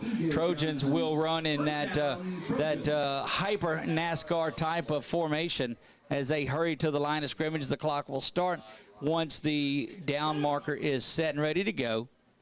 Joe back to pass once again. Little quick hitter. That is complete to the far side. Got to be Mingo if it's over there. Out. Marion Mingo at the 35. Clock will continue to run, but the Trojans will take a timeout. 41 seconds to go here until halftime. And, Coach, now inside the 40 of your opponents, the clock is not is not a big opponent of yours. No, they've got plenty of time to score, and even if they don't get in the end zone, if they can pick up another 10 yards within our field goal kicker. Inside of Abel's range. That's right. I was trying to spit it out, but I couldn't get it out. What a difference from that first quarter to the second quarter. It looked like they just had a fog about them in that first quarter. But attribute that to the Rebels as they were just executing everything they needed to flawlessly, hitting a couple of out passes over there, and then it looked like the Trojans made a couple of adjustments and have shut it down all the while. Yeah, that was what I was worried about, coming out in the beginning of the game.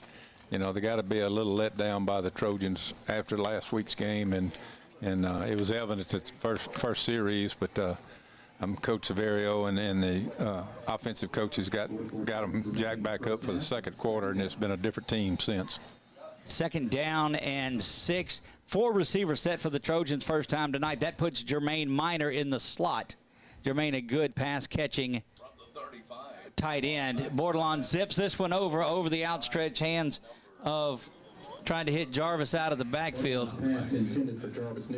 Rebels were bringing pressure from the outside. He almost got to Joe. He's the defensive end. He's not a very big guy, but he's really quick. Holding's going to be the call against the Trojans there, and that will push them back. You got to believe that maybe the Rebels take that down, decline it. No, they're going to give them 2nd down over again. So, spot of the foul. That's a big penalty.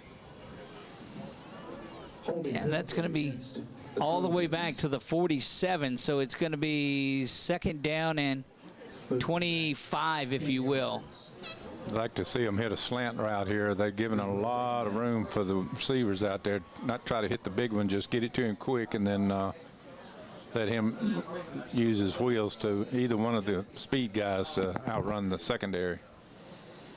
2nd down, 25. 3 receivers to the near side, 1 to the top for the Trojans. 21-0, they lead. Flurried here in the second quarter. Big pressure coming, and he's going to go down. Big pressure on that blitz by the Rebels defense and went after it on second down. And, Coach, don't be surprised if the Trojans just kind of let this wind down. Joe's got to be able to see that. Of course, they've coming from his blind side, more or less. Since he's a left-handed passer, he's got his back to the right side, and they're coming off that left defensive side, and he's not picking it up.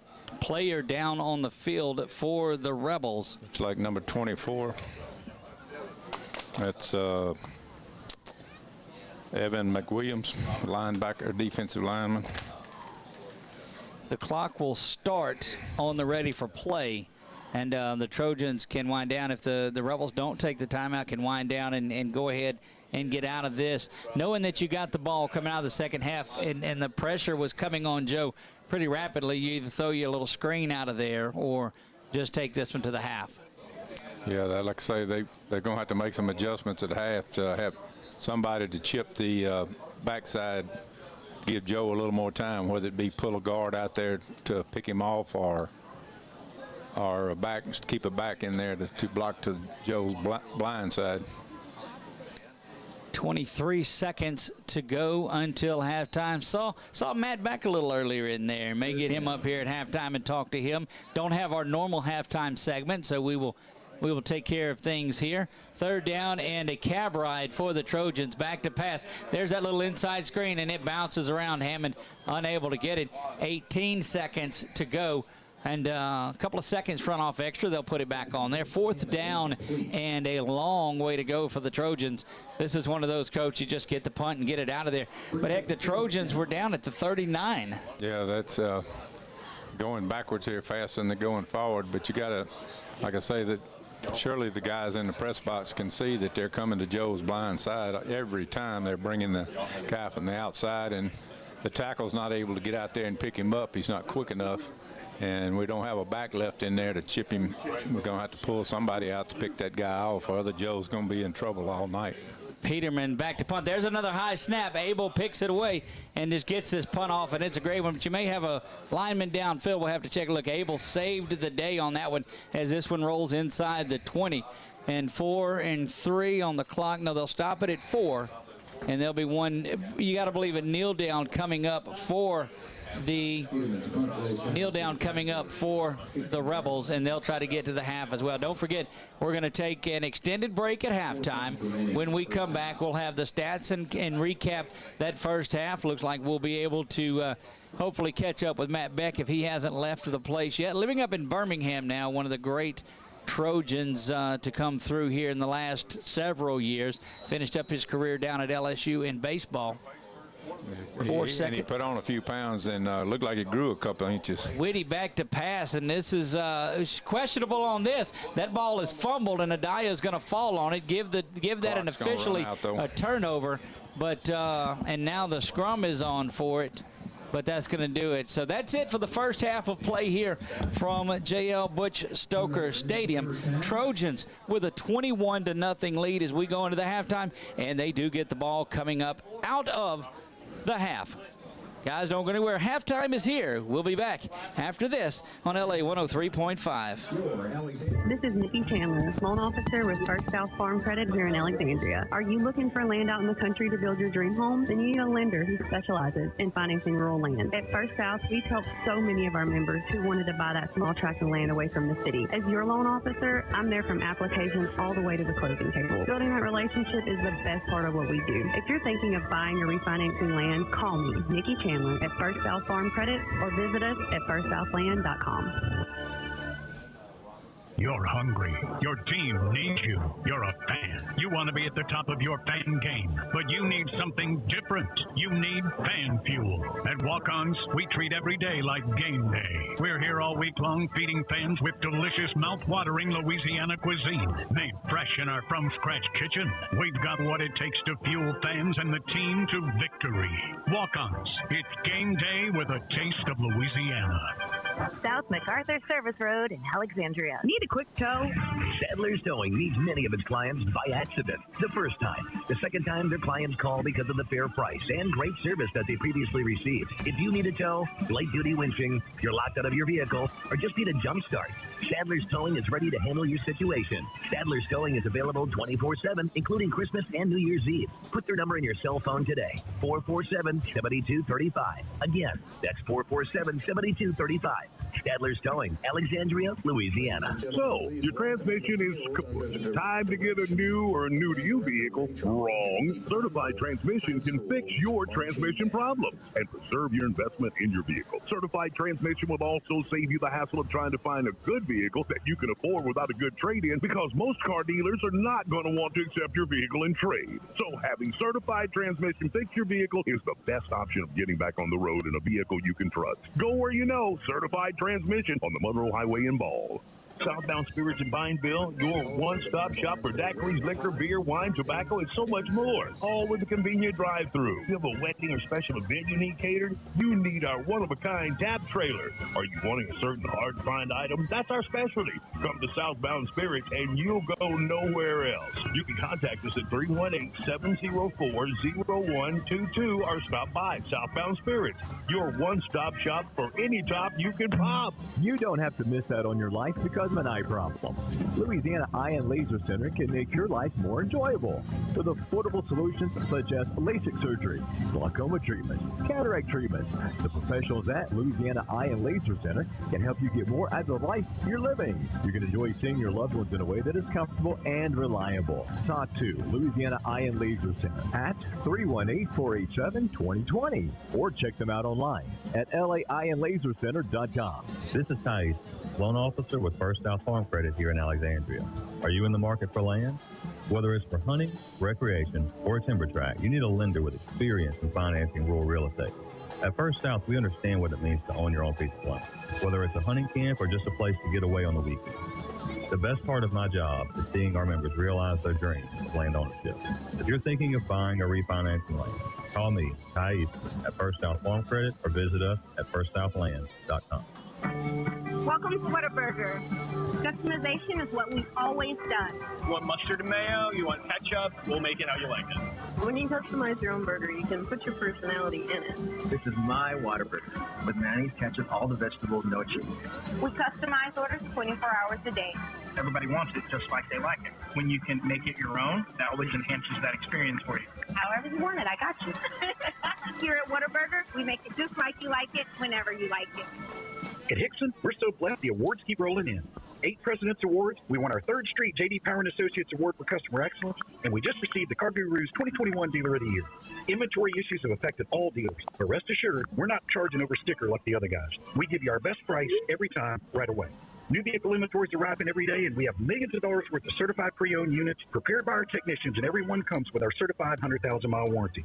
At Hickson, you pick it out and we'll work it out. In Alexandria or Leesville, or visit us online at hicksonhasit.com. This is Nikki Chandler, loan officer with First South Farm Credit here in Alexandria. Are you looking for land out in the country to build your dream home? Then you need a lender who specializes in financing rural land. At First South, we've helped so many of our members who wanted to buy that small tract of land away from the city. As your loan officer, I'm there from application all the way to the closing table. Building that relationship is the best part of what we do. If you're thinking of buying or refinancing land, call me, Nikki Chandler, at First South Farm Credit, or visit us at firstsouthland.com.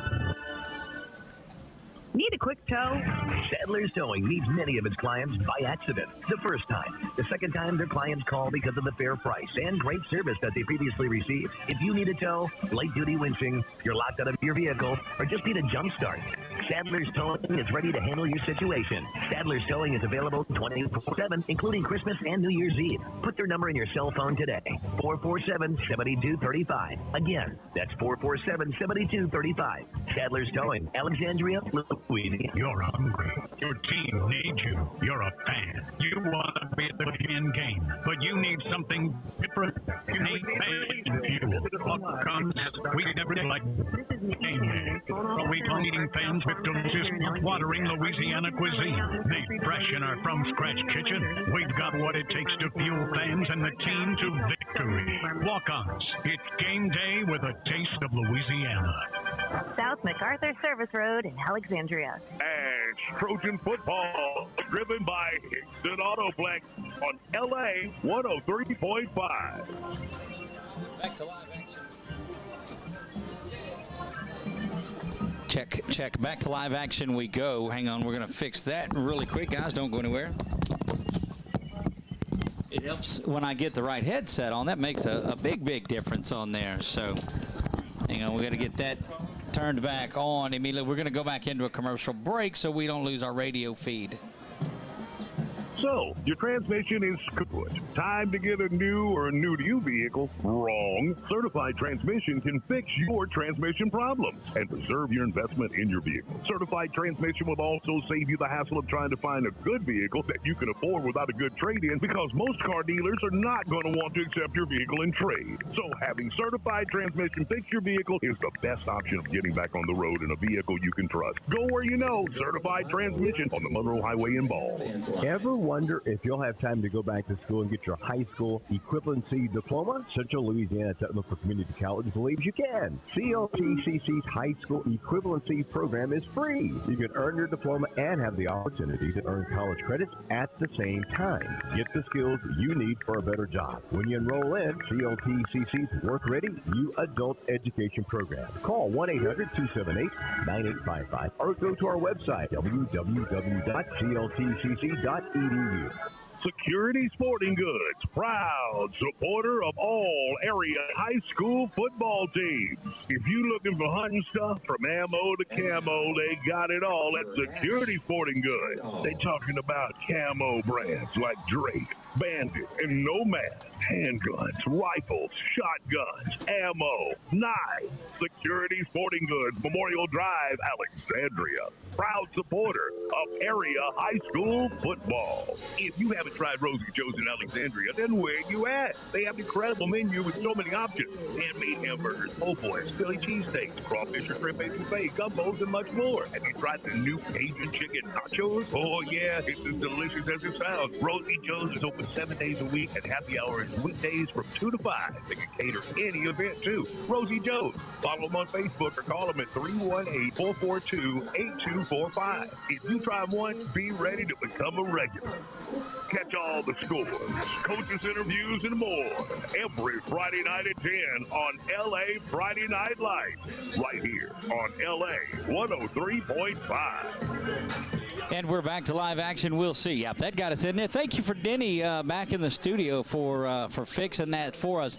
It has been all Trojans in the second quarter of this one. I am Doug Gann alongside of Ernie Lott. Want to thank all the people that are helping bring this to you via the Facebook page or wherever you're watching out there. And yes, we have. Look, I'm going to tell you, we've got a great crew that follows along, but you put the score on the wrong side and they'll get after you for sure. We appreciate everybody that follows along and comments. It is great to have you guys following along and watching this. If it's your first time to the page, make sure you go up there and give it a follow and give it a like or a subscribe wherever you find it. You may find it on YouTube. You can find it on Boxcast TV, or you could just come right out here and watch it. Trojans have the lead in this one, 21-0. It has been Jarvis Newton with a couple of touchdown runs at the end of it. Trojans not a lot of yardage in the game, just 137 yards on 21 plays, but they'll take it. 21 points all in the second quarter. And getting Coach Ernie Lott back with us here momentarily. Put paraphernalia on and off. There you go, Coach Lott back in here, and you know the Trojans survive. You know that they're going to get the best shot from every team. They got it from West Monroe last week. They're going to get it from Pineville tonight, which they did early on, and they'll get it from Ruston. They'll get it from Ouachita. They'll get it from West Ouachita and on throughout, because this is a team that went to the state championship last year. Yes, and when you got that on your target on your back, so to speak, everybody's going to be gunning for you, and hopefully, I thought at the first year the Ruston game was going to be the big game, but like I say, you can't West Monroe out. Anytime you play it at West Monroe, they got a tradition of 90-something games. 99 in a row they won when they beat the Trojans last Friday night, and they will go for number 100 against West Ouachita tomorrow night.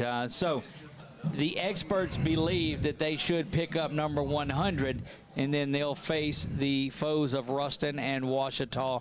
And these Rebels of Pineville as well. So everything's still up for grabs, topsy-turvy. The Trojans have the ability to win out and really make some noise in the playoffs once again. Yeah, and I think, and this is just me prognosticating, as Lolly would say back in the day, I think the Trojans, if they can play their game that they're capable of playing, of course, that's a lot of ifs, but to go to Ruston and they can knock Ruston off. Ruston, I really think, can knock off West Monroe. And then we got a three-way tie atop the standings. And everything's back to square one again. Back to chaos. Exactly. is what it is. You know, the Trojans stumbled in the power rankings and are ranked 20th right now in the power ratings on there.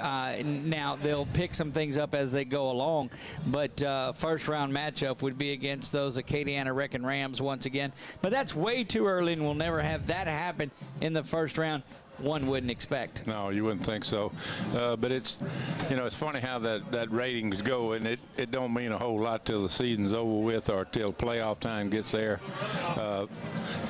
I tell everybody all the time, back when I was coaching at Tioga, we were 5-0 going into the district play. We were ranked number 2 or 3 in the state. Of course, we hadn't played anybody in those first 5 games, and of course, we knew what kind of what kind of team you had. The team we really had, but the kids didn't know any better. That's right.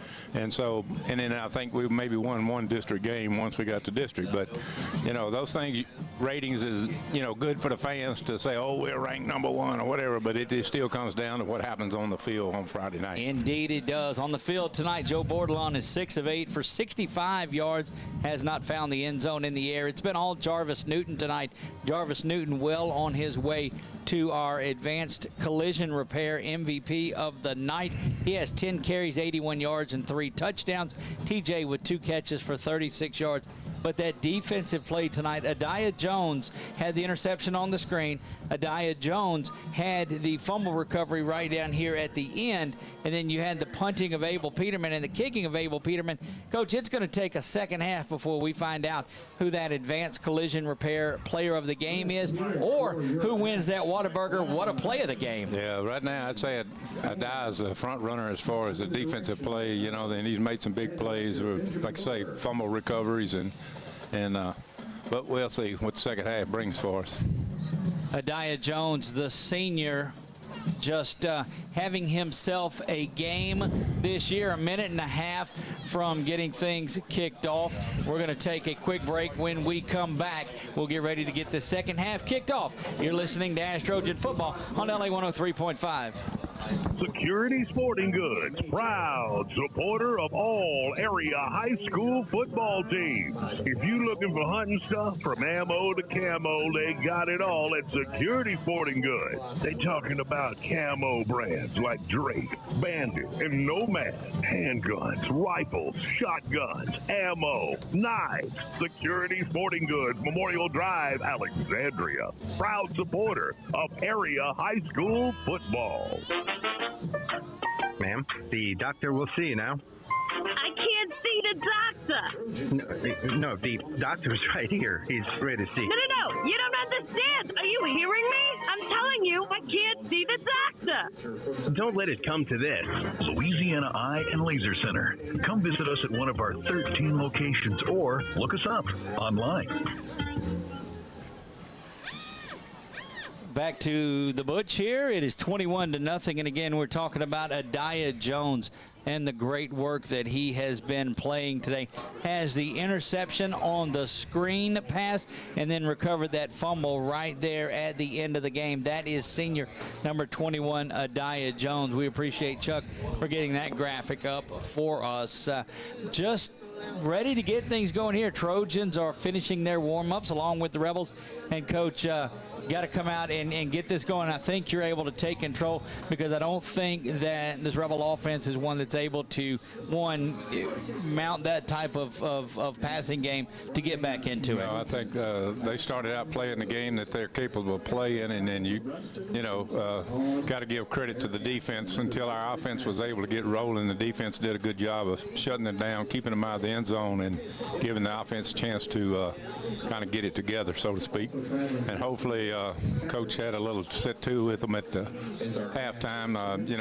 Offense didn't play real well, especially in the first quarter, and they're still getting to Joe on the backside. I hope they make some adjustments as far as picking up the backside rush, because he took a couple of good shots in the back. You got to believe second half. You got to believe the Bearcats of Ruston will be watching that. We are a couple of minutes away from the halftime being finished up, finishing in their warm-ups. We're going to take our final break of halftime. On the other side of the break, it'll be time for the third quarter. Did you know BK Distributors have the fastest signs in town? They have signs for everything. If you're in need of signs or banners for your political campaign, your business, or just for that family reunion, BK Distributors has it all. With outstanding quality, fast turnaround, and the best prices in town. If you've been looking for the right place to handle your signage needs, well, here's your sign. Call Scott today, 318-442-2246, and let him help you. BK Distributors, Highway 28 East in Pineville, behind Arby's.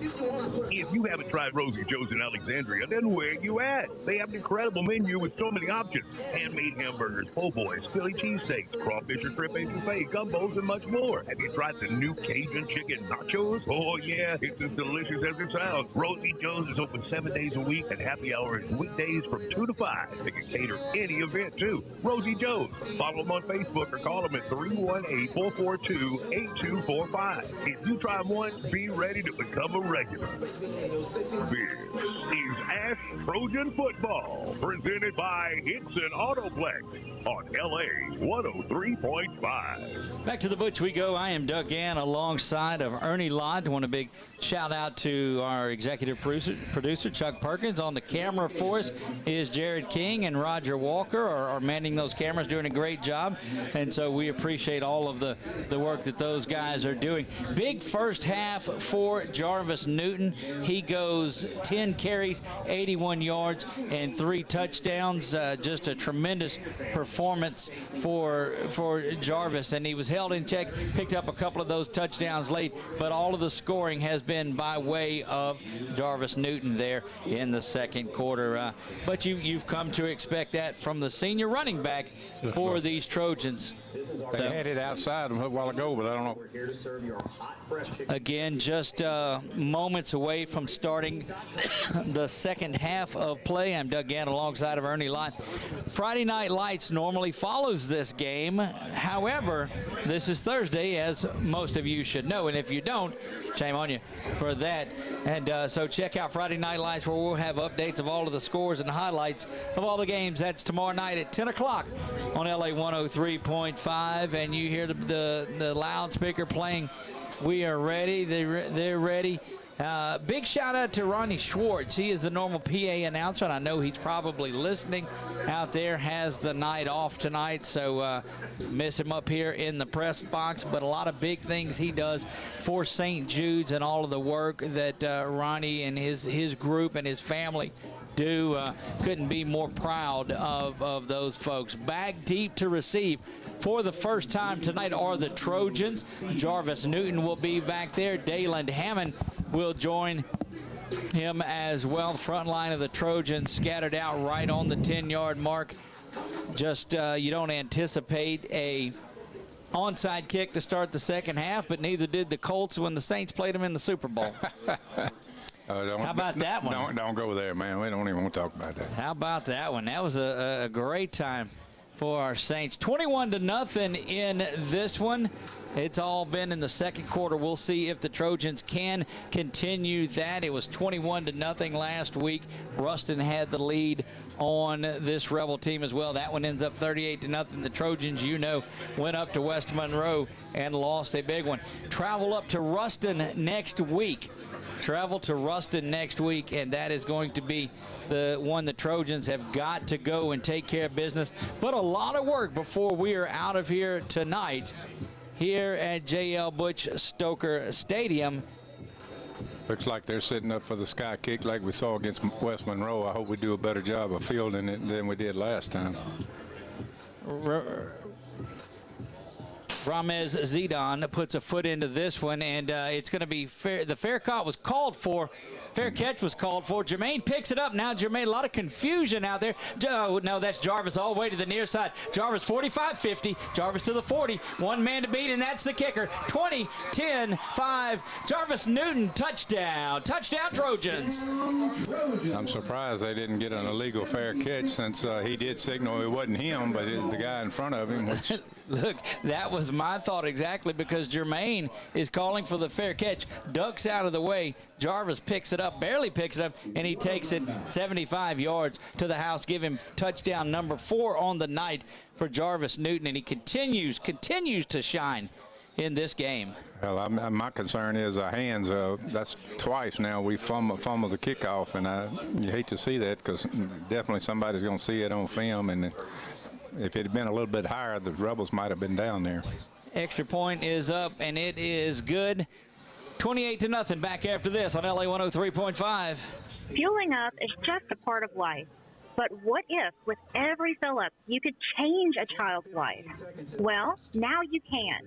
Fill up at the Giving Pump at Why Not Stop and locally owned Shell locations. Now through September 30th, we're donating a portion of proceeds from every fuel purchase at the Giving Pump to St. Jude's. Why not be the change in a child's life and fill up at the Purple Giving Pump? Get all the details at whynotstop.com. And we're back to the Butch here, 28-0, and we just had the graphic up of Jarvis, and Chuck, if you got it again, we'll flash that back up real quick. That is Jarvis Newton. We told you just 15 seconds ago that he had 3 touchdowns on the night. Well, I stand corrected. That's his 4th. He goes 75 yards to the house on the kickoff return, and man, again, you talk about the weapon of Abel Peterman being able to put that ball in the end zone, because you don't give a chance for that to happen. Exactly. That might be the Whataburger play, because he definitely took it to the house. You're seeing the replay on the screen there. We appreciate Chuck getting that on there, and that is our newly found instant replay patterning. Back to live action we go. Abel looking to put a foot into this one, and this just 15 seconds in now is 28-0 for the Trojans. Peterman puts a foot into it here and just hammers this one once again out of the back of the end zone. And I don't want to sound like that broken record, but man, special teams is just that's my boy, man. That's a weapon, and you know, it's one of those things that people don't look at and don't see a lot. But if you notice, the Saints have gone out with about the 3rd extra point kicker they're trying to find. Do you think they would like to have Abel? They might like to have Abel down there for sure. Indeed, they would. Abel was down on the campus of Louisiana Lafayette this Tuesday night. We were talking to Coach Bachman during the Bachman show, and it was good to see Abel getting just tons of looks from around the way. Here we go back with the Rebels on offense, 28-0, 11:45 to go. 3rd quarter of play, and that is going to be kept. It looks like Birch has kept that one himself. He's back in at the running back, or at kind of the H-back spot, and is going to get back to the line of scrimmage. They'll give him to the other side of the 20-yard line. Now they actually mark it. Yeah, they're going to give him just a few inches, as the ball does not sit on the 20 directly, but it just moved up in front of it. Tioga with a big lead over Bolton. That was in the 2nd quarter, 25-7. In that one. Menard, the only team that is covered by our Stevens Media Group, not in action tonight. They will be there tomorrow night playing that one. 11:09 and counting 3rd quarter play. Snap is back, handoff is there, and going to be met right at the middle of the line once again by the Trojans defense. And that was Taquan Frazier coming up and making that play. Tiwi doing a good job coming up. These DBs, coach, and linebackers are just crashing the line of scrimmage. Right, and giving credit to the defensive front as well. They're not allowing the linemen to get off on the linebackers, and so they're stopping the offensive line at the line of scrimmage, and the linebackers and DBs are making the plays for a very little gain. Just a minute and a half gone here in the 3rd quarter of play. 3rd down and 10, 28-0. Trojans with the lead, ball at the 20. Back to pass is Whitty. Zips this one out to the flat, wide open in the flat. He's going to make 35, now the 40 before he's driven down. And, Coach, that was uncovered there in the first half. That was the big pass that they were able to hit and make some things happen. They caught us in a stunt that time. We brought both inside linebackers, and apparently the safety or the corner was supposed to drop off and pick up the back out of the second receiver, and nobody did, and he was wide open. Officials timeout as the center for the Rebels, Austin Myrick, is shaken up and will come off. He looked like he'd get up, move a couple of steps, get back there. Looks like the young man is fine. Just might have had his bell rung just a little bit. But definitely keep an eye on that, because that's the center, and that center quarterback exchange out of the shotgun is one you have to watch for if you've got a guy that's not used to snapping that ball. So watch for Whitty perhaps to come up under center until they get Myrick back in. Yeah, they have, we've had a couple of issues several times with our snaps, going high for Joe, so that's an important part of the offense. Clock continues to run. 10 minutes even here, third quarter. Just a couple of minutes underway in the third quarter. Trojans controlled the second quarter and took the opening kickoff back here in the third. It's 28-0, Ash on top. Motion for the Rebels. Whitty back to pass now, looking to throw the ball. Pump fakes and dumps this one out, and it's complete. No, the ball's going to come out right at the end. Helmet comes off of number 54, and he's going to come off, and I think that was the backup center. So Myrick, they'll need to get back in there if that was. Getting back in there. Second down and 10, 9:40 to go here. Third quarter of play. Doug Gann alongside of Ernie Lott bringing you this. And it's a great night being able to stand alongside my buddy Rich Dupree, who does the call for Pineville High School. Back to pass is Whitty. He's looking downfield. It's going to check down low and caught out at the 50-yard line. And that was number 1, Cody Riggs, bringing that one in. And looked like he was throwing the ball down the field, Coach, and just dumped it off. Well, he's picking up little pieces at a time, but that's their game right now, is try to control the clock and keep it out of the Trojans' hands as much as possible. This was more reminiscent of that first drive for the Rebels when they went down the field before eventually having to punt the football away. Whitty's got 2 to the top. That's Riggs all the way out. He's in press coverage, bringing the slot man inside to motion. That is Neely that sets up to the near side. Back to pass. Out. Big pressure up the middle. Screen is dumped off, but blown up there, and that is Terrell Blake coming up. They'll call that incomplete. Terrell Blake on top of that screen right away. That was intended for Bruce Jackson on the screen. I'm curious if they're going to go for it. Looks like they are here at midfield, fourth and about 5 yards to go. Fourth and a short 5, yeah. It sits there. And Coach, because a couple of things can happen. You can hard count and draw the Trojans off, perhaps, because 5 yards will give you the first. But you've got to go and get things going, and giving them the ball at the 50 versus the 30 is not going to make a difference. But looks like we're going to have a timeout on the field, and that'll be taken by the Rebels. We'll take it with them and be back right after this on LA 103.5. You're hungry. Your team needs you. You're a fan. You want to be at the top of your fan game, but you need something different. You need fan fuel. At Walk-Ons, we treat every day like game day. We're here all week long feeding fans with delicious, mouth-watering Louisiana cuisine made fresh in our from-scratch kitchen. We've got what it takes to fuel fans and the team to victory. Walk-Ons, it's game day with a taste of Louisiana. South MacArthur Service Road in Alexandria. Ash Trojan football is driven by Hickson Autoplex on LA 103.5. Back to the Butch we go. 8:45 to go, 28-0. You see Terrell Blake on your screen. Toot, they call him, was here as a freshman, went up to Shreveport and played a couple of years before making his way back. He was at Southwood there a couple of years. Big on the last couple of possessions defensively for the Trojans. Back to live action we go. 4th down and 4. They continue to go for it. Whitty in the backfield. He can do it with his legs or his arm. 4th down and 4, midfield. Back to pass, being pressured up the middle, and that ball is going to be knocked away in a tremendous play defensively. That's Jalen Johnson coming up and making that play. And look, he has been all over the place. The sophomore, number 12, Jalen Johnson, that has come up and made plays. Coach, he's got 2 INTs on the year and a number of pass deflections. Yeah, that was been a first down, and he did a nice job. He jarred the ball loose because the receiver had it in his hands for a second. So Trojans take over 1st and 10 here right on midfield. First offensive possession for the Trojans, but they have already scored in this one. Jarvis Newton, the story here, he has 4 touchdowns, 3 offensively and 1 returning the kick for a touchdown. 2 receivers to the top, heavy set for the Trojans. Handoff goes once again to Jarvis, following that blocker and getting pulled down from behind. Expect you'll see a little bit of JT Lindsey in this game tonight as things start to make their way apart. 28-0 in this one, but Jarvis has been the bell cow in this. Yeah, no doubt. They're still bringing that backside, which would be to Joe's blind side. They're bringing that guy off the backside. Joe really back hard. to pass, dumps this one off, nearly intercepted. We were lucky we didn't get a hole that time on the backside. We did get him blocked for a change, and he was not able to get to Joe, but you're right, it's lucky it wasn't picked off. It's going to be 3rd and about 6 or 7. 28-0, Trojans have the lead, 8:04 to go, 3rd quarter of play.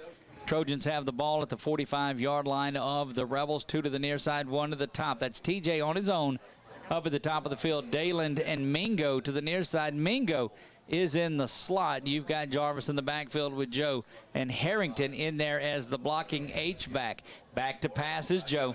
Joe dumps this off. That's Hammond. Hammond's got the 40. Now 35 goes Dayland. Oh, what a nifty cut. 20, 10 now Dayland Hammond, 5. Touchdown, Trojans. Touchdown, Dayland Hammond. Penalty flags come in at the end, but that's going to be added on the kickoff as if Abel needs any help with that.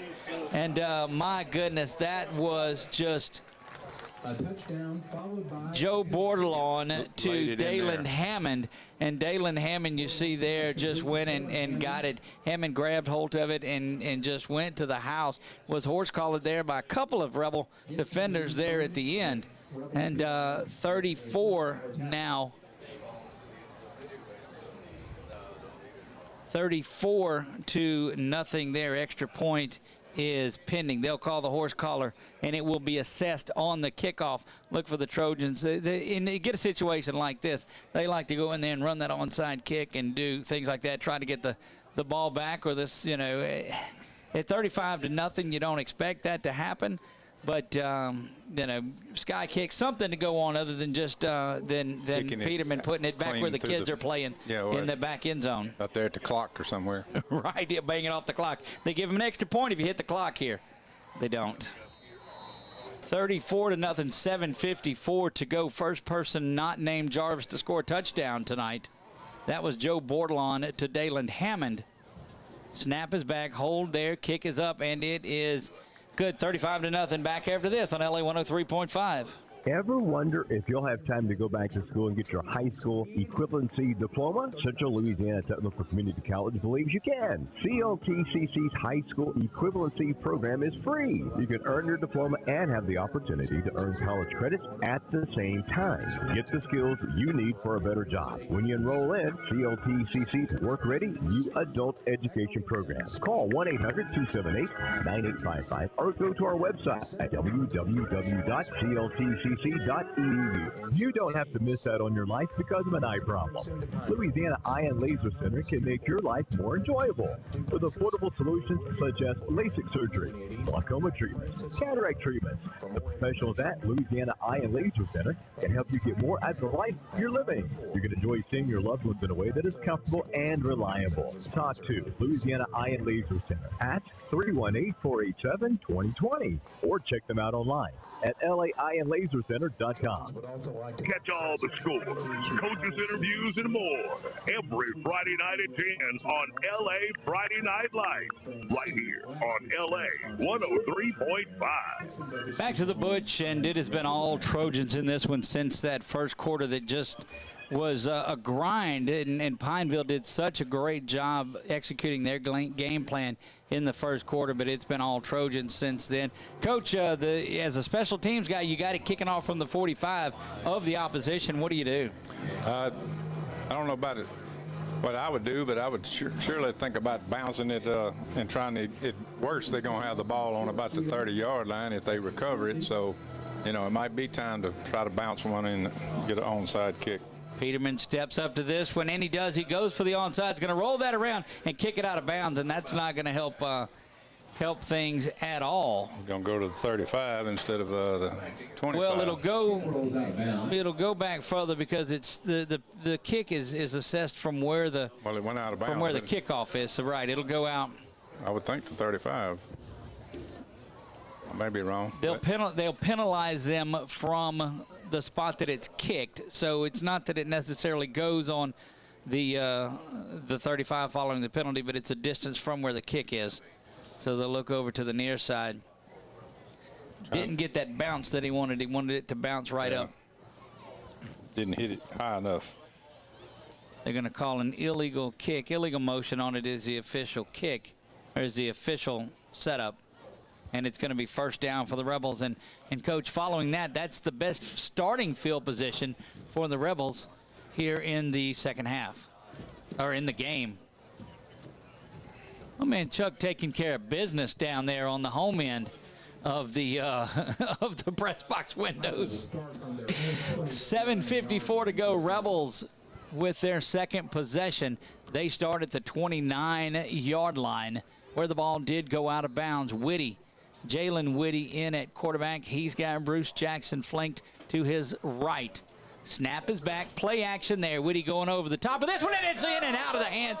Jalen Johnson had his third one and had a walk into the end zone, and the ball goes right through his hands. The leading interception man for the Trojans, and he let that one go right in and out of his hands, and he saw the end zone, Coach. Yeah, that's one of those things where they used to say that's the reason those guys are on defense, because they can't catch and they're not on offense. But you said he had a few interceptions. He leads the way in interceptions and just missed that one, as he breaks on the ball as good as any defensive back I've seen for the Trojans in a lot of years, and Robert Bennett was one of the best to come out of here. 7:51, third quarter play. Handoff goes, looked like Birch has that up the middle. Same result, not going to go anywhere. Whatever adjustment Coach Severio made after the first quarter there, they've pretty much stuffed the Rebels, and they haven't gained hardly anything past the line of scrimmage in the last 3 or 4 series. Just got a shout out from Mr. Jody White, senior, listening on the game. He's got his grandson, he said, Nathan White, playing. Talked to his Jody White Jr. the other night, and sure would like to get some recognition from Mr. Jody. He's done a lot for the athletic programs here, especially baseball and softball, and I wish the city would recognize him. Back to pass is Whitty. He's being pressured now. It's chased out of the pocket, and that's going to go as a sack, as he will lose about a half a yard. So credit that sack to the Trojans defense. Not sure. 97 Wyatt Dozart was the one that came up with it, and that's going to bring up another big fourth down. Coach, not to cut off your sentiment about Jody White, one of the most well-known contributors to youth sports and sports in general in this area, so big hats off to Jody White. Yeah, he had the aces, the state playoffs, all that. At one time Alexandria was rocking as far as sports goes, and he had a lot to do with that. 6.5 to go here. Third quarter play. Trojans on top, 35-0. Forced to punt again are the Rebels. Ooh, might have been an offside there, I thought. This kick, and what a good job of punting the football, and it's going to bounce around and falling on it now. And just in between ideas of what you wanted to do. Mingo not sure if you want to pick it up, let it bounce, and then the ball hits and bounces into him. You got to fall on it. Yeah, well, it's kind of dangerous there. Luckily, he did fall on it, but if it had hit his foot, and the next thing you know, they would have had good field position on about the 30-yard line. It's one of those situations where either get out of the way out of the way, or get on it quick. 6:09 and counting third quarter of play. Trojans, it was scoreless going into the second quarter. 21 points put up for the Trojans in the second, and now they've got 14 added here. Joe with a high snap picks this one out of the air, and just the timing on it, the high snaps, Coach, have been there. Sophomore starting at center. You replaced one of the most durable centers over the last 3 or 4 years for the Trojans, and you're breaking another sophomore in.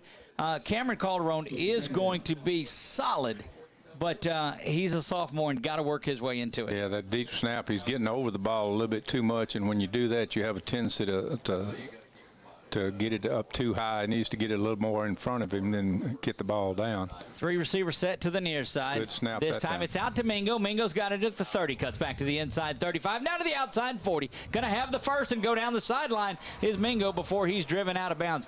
Nifty job of running after the catch by the sophomore Amirion Mingo. That's more what we've been accustomed to seeing out of the receivers and the quarterback when he has time to throw. Joe's been on the money, unlike 2 games ago when he was kind of skying the ball. His arm, we found out later, was hurting him a little bit, so he's back in the groove. Our first time at seeing J.T. Lindsay in at running back. J.T. Lindsay now in at running back for Newton.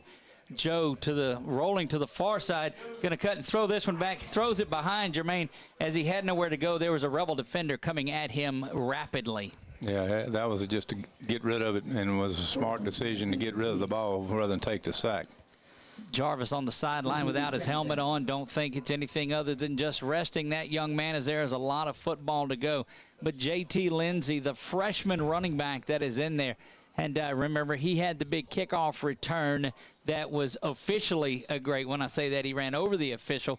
That was the only thing that stopped him from getting in the end zone up at Winona a couple of weeks ago. Second down and 10 from the Rebel 46-yard line. Watch the backside rush here. Handoff goes to Mingo. Mingo now sweeping around the outside, cuts to the inside, gets inside the 40 to the 39, down to the 40 now. And you know, we haven't seen Mingo in there in that wildcat position since those couple of plays that he ran it in that St. Thomas More game. Right.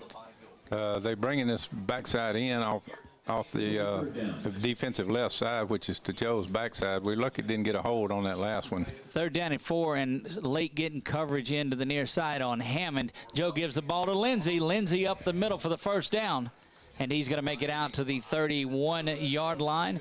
And look, I'm telling you, Coach, over the next 3 years, we're going to hear a ton about that young man, J.T. Lindsay. Yeah, he just put his head down there, and he picked up a good 5 yards just on his own, just moving the pile. 5:05 to go, third quarter of play. 35-0 Trojans with the lead, looking for more. 35-yard or 32-yard line of the Rebels.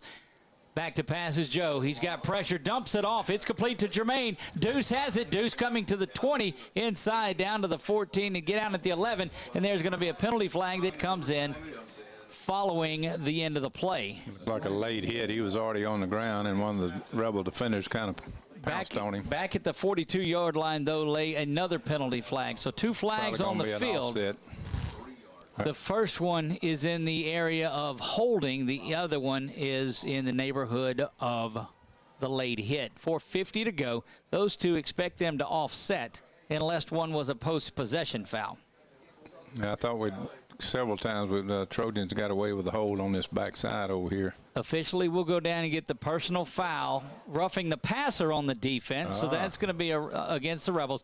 And you're going to get a personal foul, blow to the head against the Rebels. And so when they sort this out, it's going to be deep inside Rebel territory, inside the goal line, because they'll add both of those plays on at the end of it. You get a half the distance to the goal line on the first one, which will take it to the 6, and then a half the distance to the goal line that'll take it to the 3.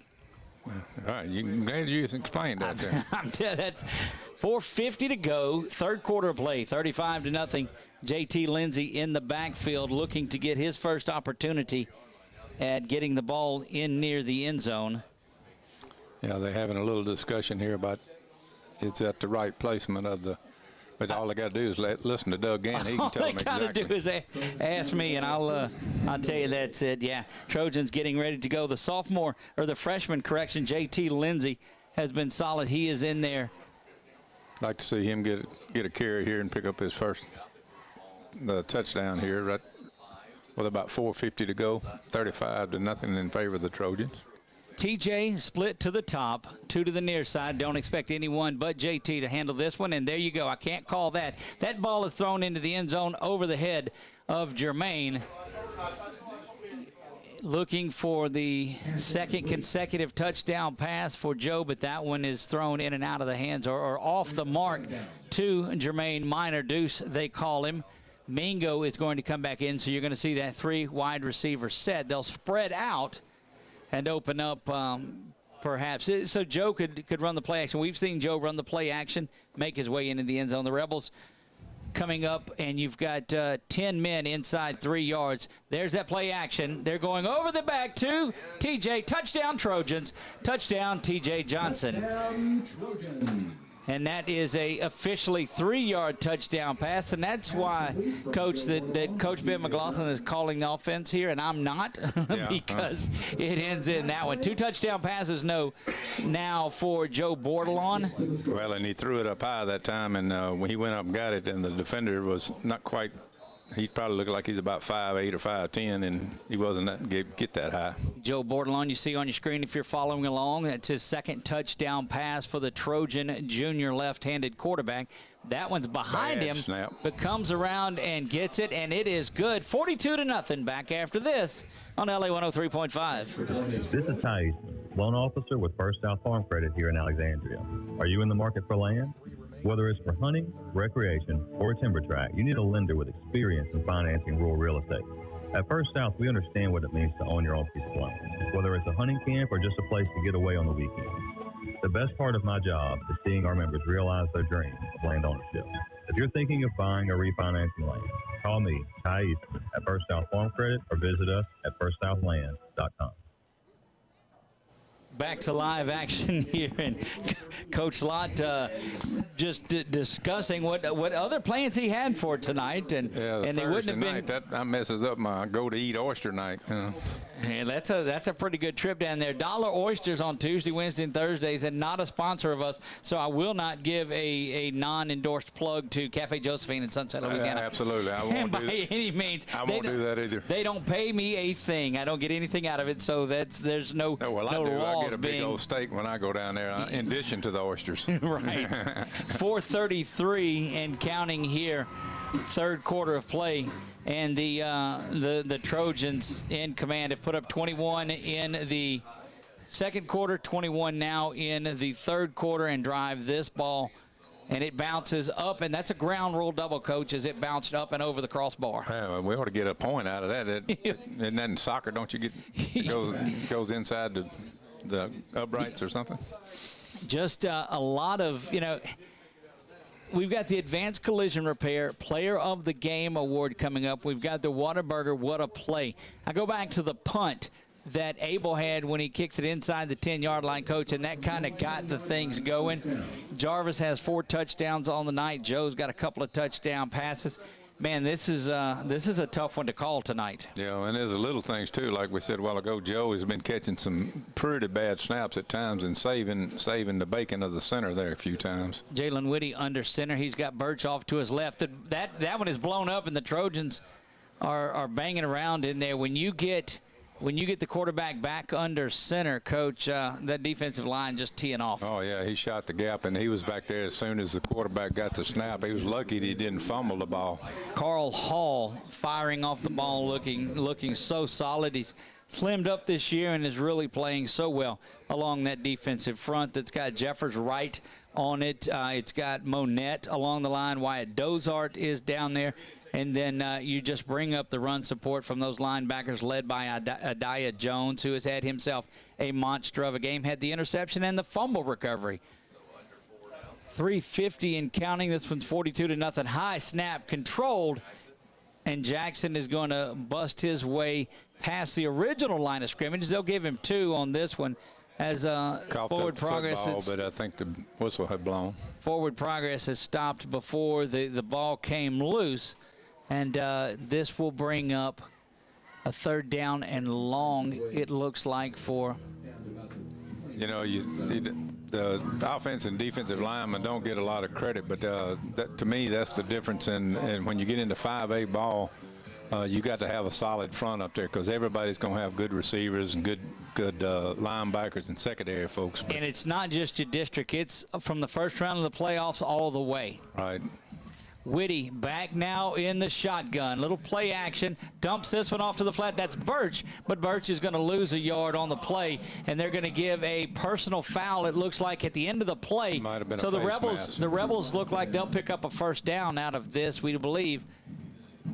That was a dumb penalty there because they had stopped him for practically no gain, and as it is, if that's what the call is, it's going to be first down. It was 3rd and 9, so any 10-yard penalty will give the first down to the Rebels. You know, there are no automatics unless it's a roughing penalty. So that's and it's a face mask that will give 10 yards to the Rebels, and that's going to give them a first down. Actually 15. They'll give them 15 on that. Out to the 35-yard line, 2:49 and counting, 42-0 in this one.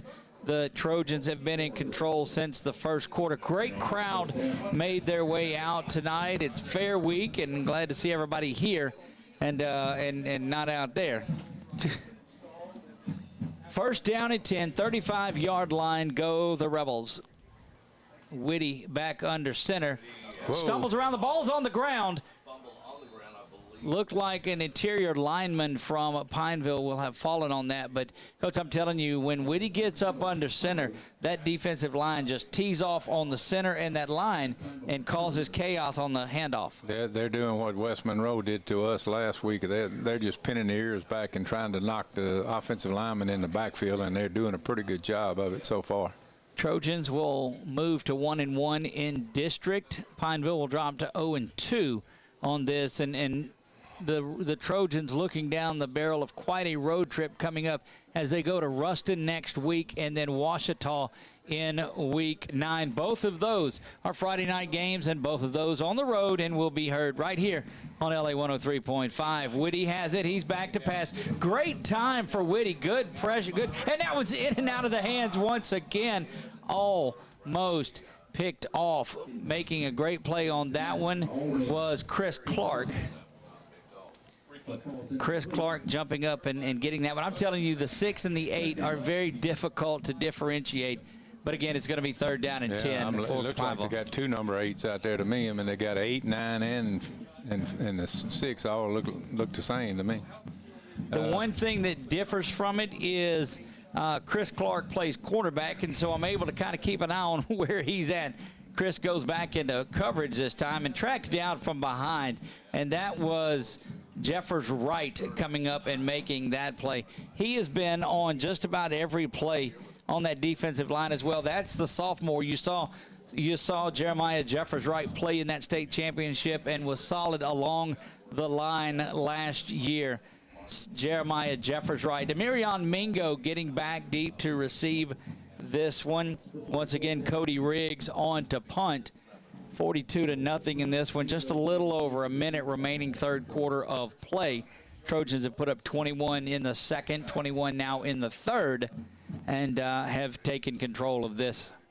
I think I may go up and watch the Ruston game tomorrow night just to see what they look like. Going to be another one pretty solid near Toledo Bend tomorrow night as Coach Boone and those Mustangs of Avoyelles make their way over to Manny to play that game. That will be a slobber knocker there, I think. It should be over by about 7:45, depending on how long halftime is in that one. You know, Andy Boone, Jess Curtis both have their teams just solid in there.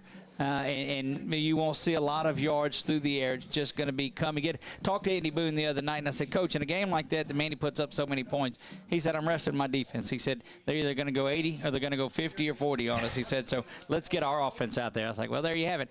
2 receivers to the near side. Joe with the handoff. We'll see the running back, and that looks like JT that's still in there. Jimmy Duncan is in at running back now, so they'll rotate out. That is another one of those talented freshmen that are going to be solid for the Trojans before this is over with. They are just freshmen. So a great young group of Trojans. 2nd down and 8. Joe back to pass. Working on that little wide receiver screen. That's in and out of the hands of Dalen Hammond. Unable to get that. The ball was right there. Just came in a little bit too much on it, it looked like. 18 seconds to go, Coach, 3rd quarter. Yeah, they tried to run a little bubble screen and had to pull the lineman out there. He had blockers in front. If he'd have held on to it, it probably would have had a significant gain, but unfortunately went through the hands. I don't know if the ball's wet or what, but we've had a number of balls right in the receivers' hands and the punt returners and everything, and they've dropped the ball. 3rd down and 8. Go the Trojans from their own 25-yard line. Joe calls for the ball. 18 seconds to go. 3rd quarter play. Getting pressure. There's going to be a hold. Holding's going to be declined, and that Rebel interior line, give that a coverage sack, Coach. Yeah, they did a good job, too. They had a stunt going that time. They brought the linebacker inside. The end normally is coming way wide, and the linebacker came inside the end that time, and we got a definite hold. So they're going to decline it and be one of the few times that the Trojans have to punt. Indeed, they will. That'll bring Abel Peterman, who has been solid on the night, let go of a couple of big, booming punts. Just hope we have the a good senior snap here. You know, we saw him come out of that Marksville game there in the 2nd half, and Daniel Crenshaw, another one of those great freshmen, came in and was punting the ball very well. So the future bright for these Trojans as they have young player after young player that's contributing. This time, Abel needs to flip the field. He's kicking 1 yard deep in his own end zone. Hope we get a good snap. John puts the ball right back to him. And timeout is called by the Trojans on one of the best snaps of the game. We're going to keep it right here as there's only 11 seconds. In there that time, and now Coach Bachman can't be happy. Somebody's getting an earful about not being on the punting team that time because they were 1 short. He's upset now. If there's a bad snap when they do punt it following this timeout, he's going to be quite irate in that one. And look, the film don't lie. Come Saturday or whenever they watch the film, more than likely about 9:30 tonight. Yeah, they'll Friday, be watching when the film. Kids see it, they won't be wanting to call my number. That's one time you don't want your number called. Is you wasn't on the punt team? What happened? 11 out there this time. Wide spread out punt formation by the Trojans. And Coach, what's the idea behind spreading them out so far like that? Well, one thing, if everybody picks the man up, the guy's got a long way to get to the punter, unless they come right up the middle, which you got your 3 blocking backs in the back to take care of that. So unless those guys are really fast. And that one rolls around in the end zone, and Abel just does a tremendous job. Look, and flips it and gets a roll, and going to be inside the 30 to the 27. Give Abel another huge play, and let me tell you, he just saved the bacon of the center at that time. Because if he hits that knee in the end zone, that's a safety, but he stays off of his knee, picks that ball up, and goodness gracious, I'm telling you, the play of Abel Peterman tonight, he's a candidate for the Whataburger What a Play of the game, but he's a candidate for the MVP of the game as well. We're going to take a quick timeout, 30-second break. We'll be back after this on LA 103.5. You're hungry. Your team needs you. You're a fan. You want to be at the top of your fan game, but you need something different. You need fan fuel. At Walk-Ons, we treat every day like game day. We're here all week long feeding fans with delicious, mouth-watering Louisiana cuisine made fresh in our from-scratch kitchen. We've got what it takes to fuel fans and the team to victory. Walk-Ons, it's game day with a taste of Louisiana. South MacArthur Service Road in Alexandria. Back to live action here we go. Just getting ready to start the 4th quarter of play, 42-0. Trojans with the lead, and Abel Peterman saved the Trojans from deep down in their own territory with that punt that he got away. There goes Jackson up the middle, is going to pick up out to the 30-yard line, give him 3 on the play. That was the first successful run that they picked up a little yardage on first down.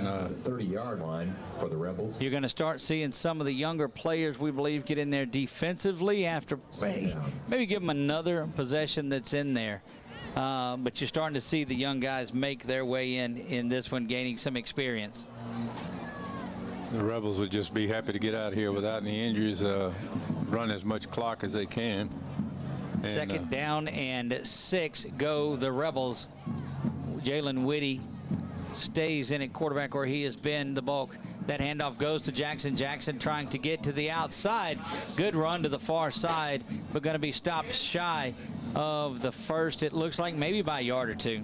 Yeah, that was a good run that time by the Rebels. He got outside containment that time, and we managed to run him out of bounds. If it had been the wide side of the field, he might have picked up even more yardage. 10:56. They gave him officially just a couple on it. The ball's out to the 32-yard line, so that's going to make it 3rd down and 4 for the Rebels. Got an updated score. Tile was up on Bolton 32-7. I'm not sure what quarter, probably the 4th quarter. Jalen Woody calls for the ball. Handoff goes up the middle. Is going to be hit by that defensive line. That's big Wyatt Dozard, who has just been on fire the last couple of weeks or so on that defensive line. He's just been so solid. That another one of those young players for the Trojans, came on the scene as a sophomore last year and played so solidly, and that's junior Wyatt Dozard. Yeah, and did a nice job of recovering because he had a little hole there, and then Wyatt came down quickly and closed it off and kept him to short. Cody Riggs back out to punt for the Rebels. Amirion Mingo makes his way back to the Trojan 33. Has been a little shaky returning punts back there as it's kind of the ball's been kicked short of him or over his head or whatever. And it's a great job of kicking by Cody Riggs tonight. Yeah, I'd like to see him catch it clean and at least get a return here. We haven't had a good clean return in some time. Snap is back. Riggs has it clean and puts a foot into this one. Mingo's going to have it at the 30. Drops back a step or two. Now he's trying to get to the other side. Turns, spins, gets to the 35 before he is going to be brought down. And so a lot of running for 5 yards for Amirion Mingo. Yeah, he made about 9 moves in 5 yards there, but he's a very elusive runner, and if you give him a little step or two, he could go all the way. Trojans will have it at the 36-yard line. Joe Bordelon back there in corner. JT Lindsay back in at the running back for the Trojans. 2 receivers to the top. That's Hammond and Mingo. To the near side is TJ. I'd like to see the Trojans run the ball here, burn some clock. Let's get out of here and go home. Looking to that near sideline is Joe and the offense of the Trojans. They scrimmage from the 36-yard line. 9:20 to go. They've got a 42-0 lead in this one. A game that was scoreless after 1. Lindsey's got it. Lindsey puts his head down and bangs in there. Gets to the 39-yard line, so give JT 3 on that.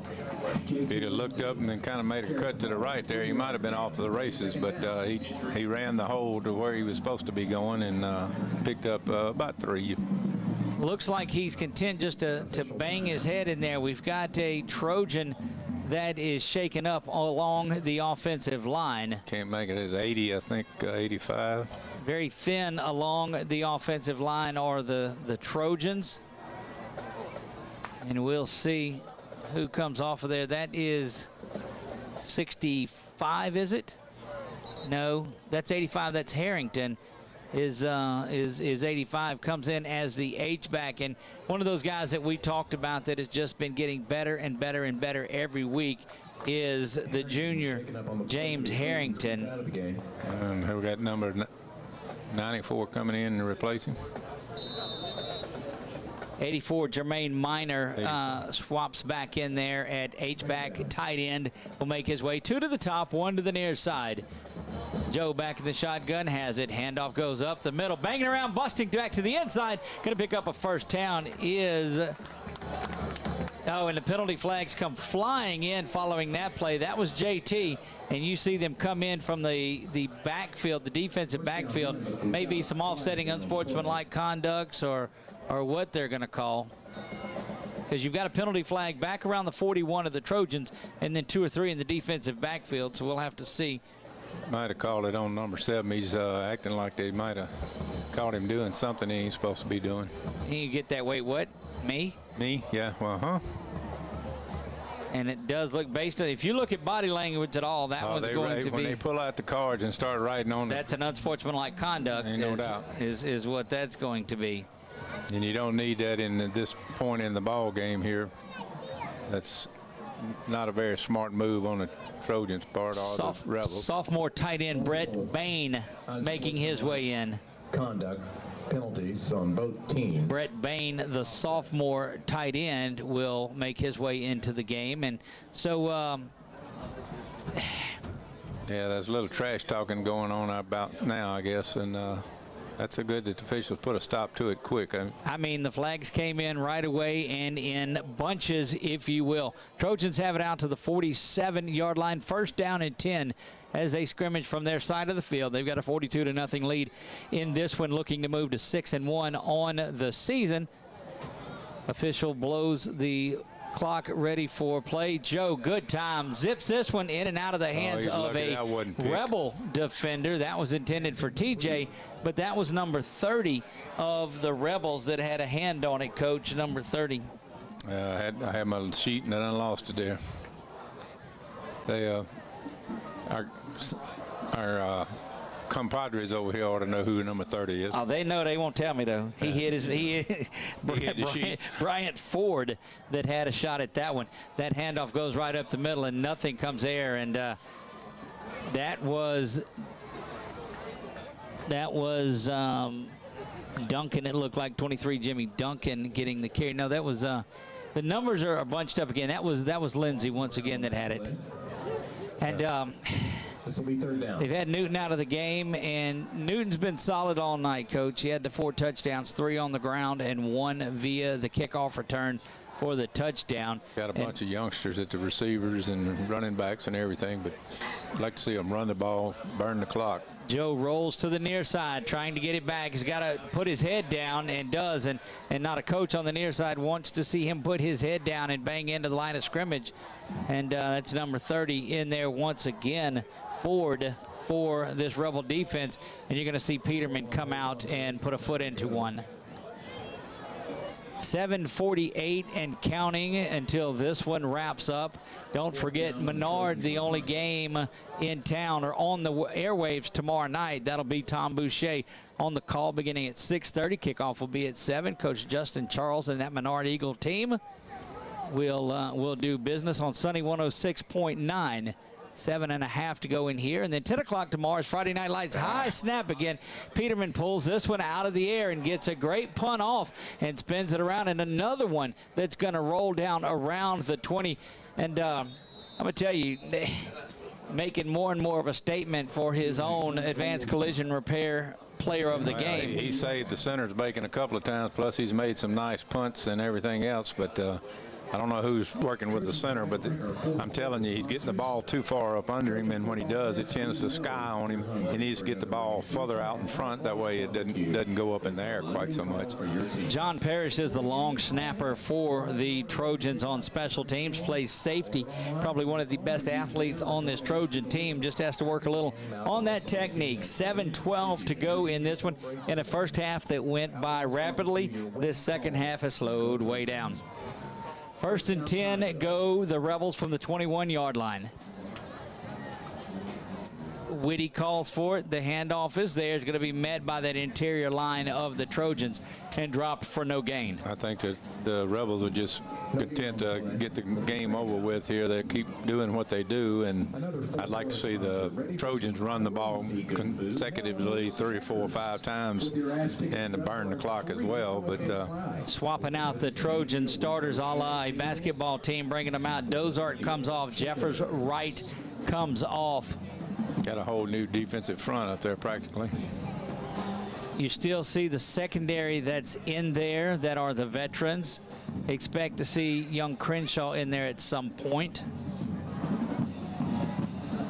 Whitty calls for the ball. The handoff goes right up the middle, and so does Jackson. He's banging around against that line that just made their way in. They're going to give him 8 yards out to the 30, and it'll be 3rd down and 2. That was the difference in that first bunch and the second bunch. The guys got penetration, but they had their heads down, and a guy ran right by them, and then the linebackers and the secondary had to make the tackles on that one. 3rd down and a long one for the Rebels. And this is one of those times, Coach, you don't mind them getting about a 6-yard drive or six minute drive and wrapping this thing up. Right. Whitty in the shotgun, calls for it. Play action, no, it does go to Jackson. Jackson getting to the outside. He's got one man to beat, trying to put a move on Jalen Johnson. Good job of running by Jackson. Bruce Jackson, the biggest play from scrimmage by far for this Rebel team, comes in the tail end of a 42-0 contest. Yeah, well, first down Rebels. Trojans getting more subs on the line. Not getting a whole lot of penetration like they did in the first group out there. These guys are standing straight up. Of course, that's youngsters, and they'll learn to keep the back flat, penetrate, and let the linebackers do the tackling. But what a great opportunity to be able to rotate these guys in there over and over and over, and getting those younger guys some experience. First down and 10 for the Rebels from the 34-yard line of Ash. Jackson's got it once again. He's met in the backfield, and that is Crenshaw. We talked about him earlier, 45. Another one of those freshmen coming in. That's one we saw kickoff and punt for Ash in that Marksville game when Abel went out. Yeah, and that's a name. If you've been around Alexandria, you know the name Crenshaw for sure.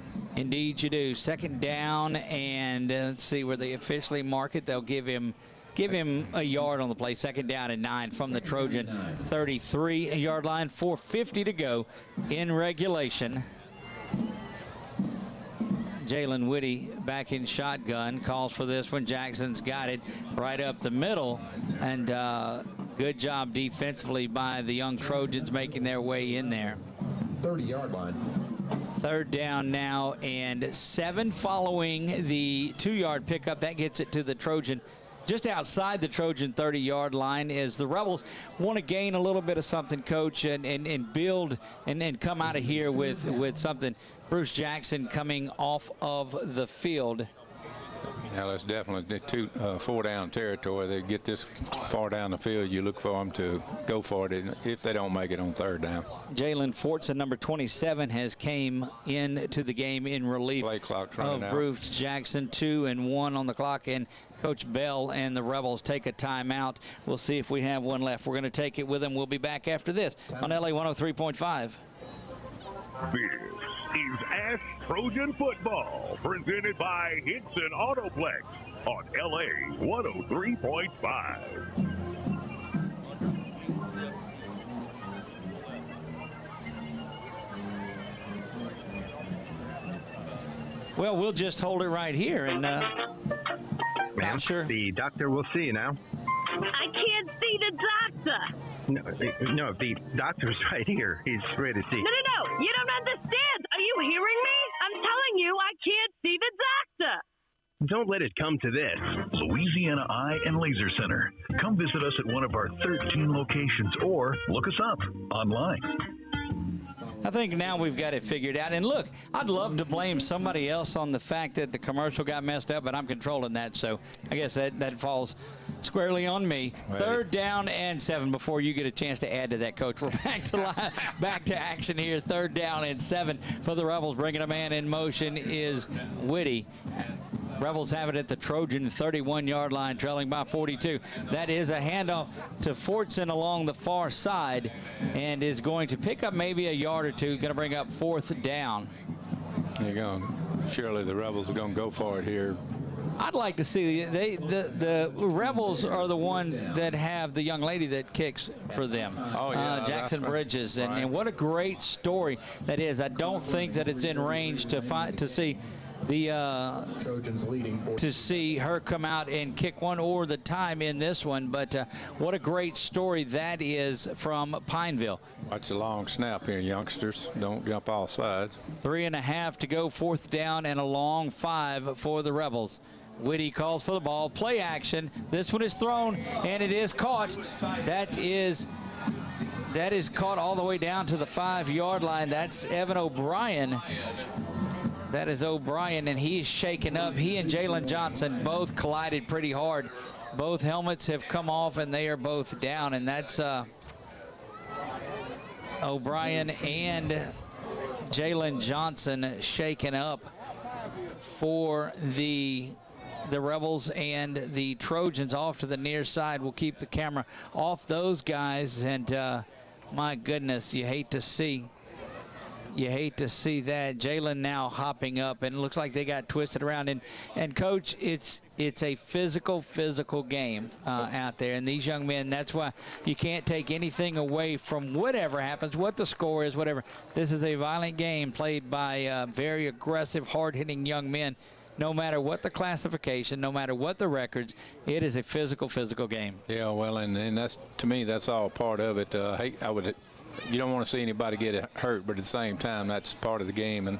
And like I say, I love to see those slobber knocking licks. Of course, they've taken the helmet out of the game pretty much for the most part. Now, these guys, I don't know who fits the helmets, but apparently they put them on like hats and cowboy hats like.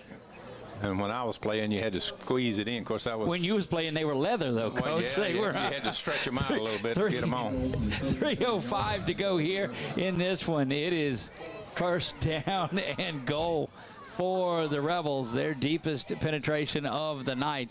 Whitty with the handoff to Jackson. Bruce trying to get to the outside. Good stiff arm. Jackson's going to get to the end zone, and he'll get in. Touchdown, Bruce Jackson. And there goes the there went Nathan Boom Martin in this one. Thank goodness they didn't have the cannon, because I'd have jumped for sure. That's one of the great things, and there are a number of great things about that Pineville broadcast, but Nathan Boom Martin comes by that nickname. He earned it, Coach, with what he brings out there. That's so great. Jackson Bridges now in the game. This is the young lady that we had talked about a little bit earlier. That is the place kicker for the Pineville Rebels.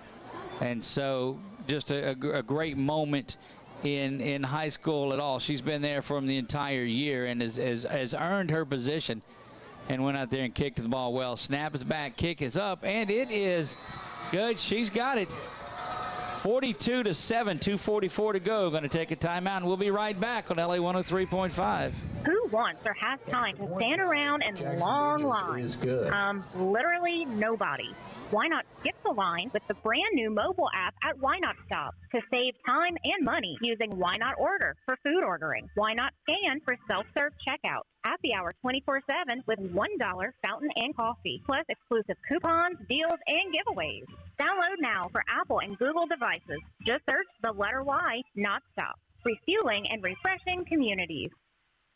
Need a quick tow?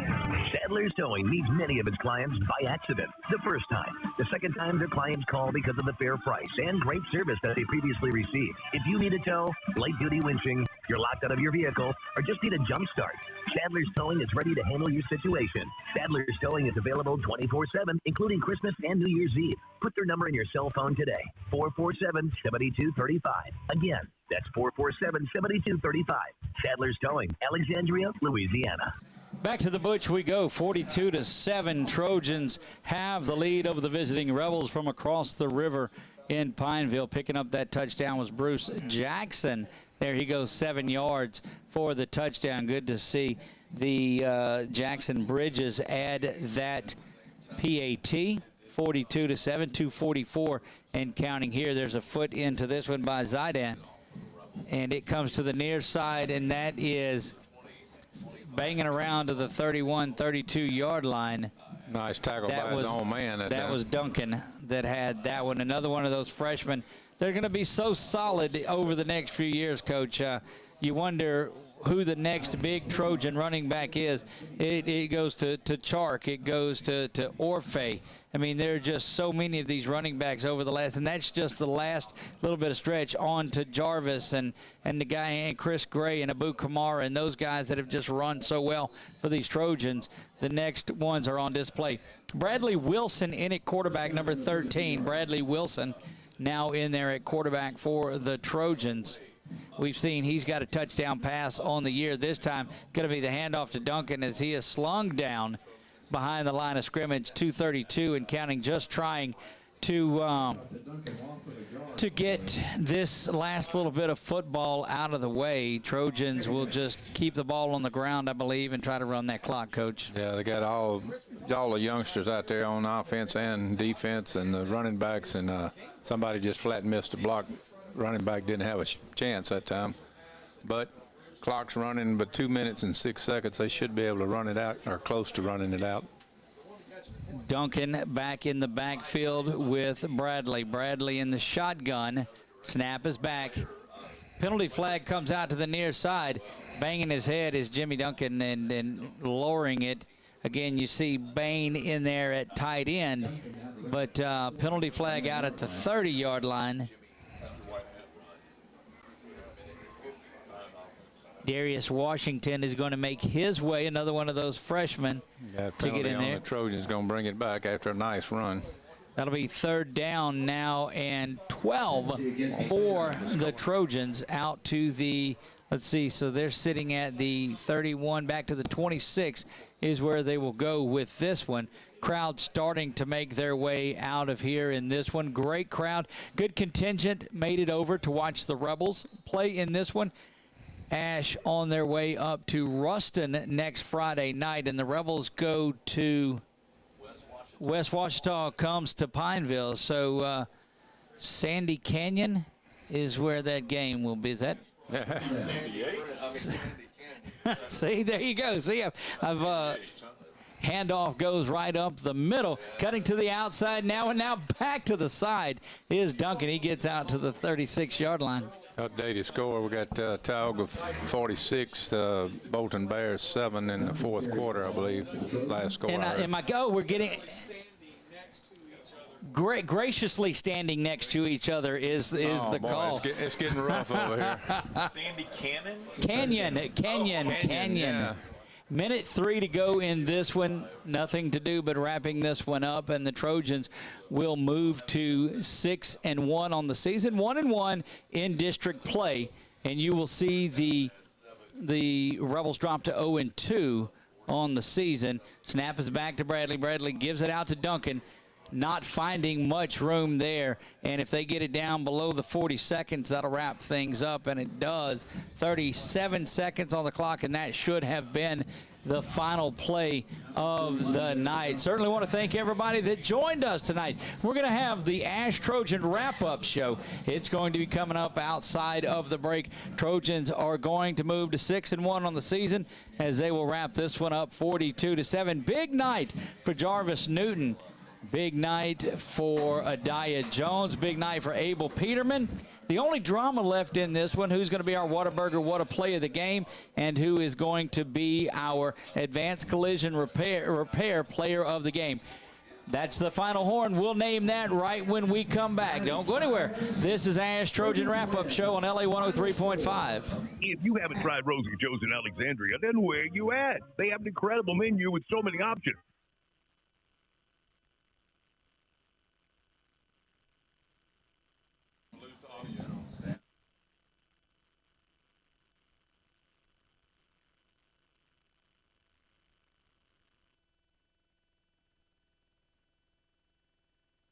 Hey, 442-8245. If you try once, be ready to become a regular.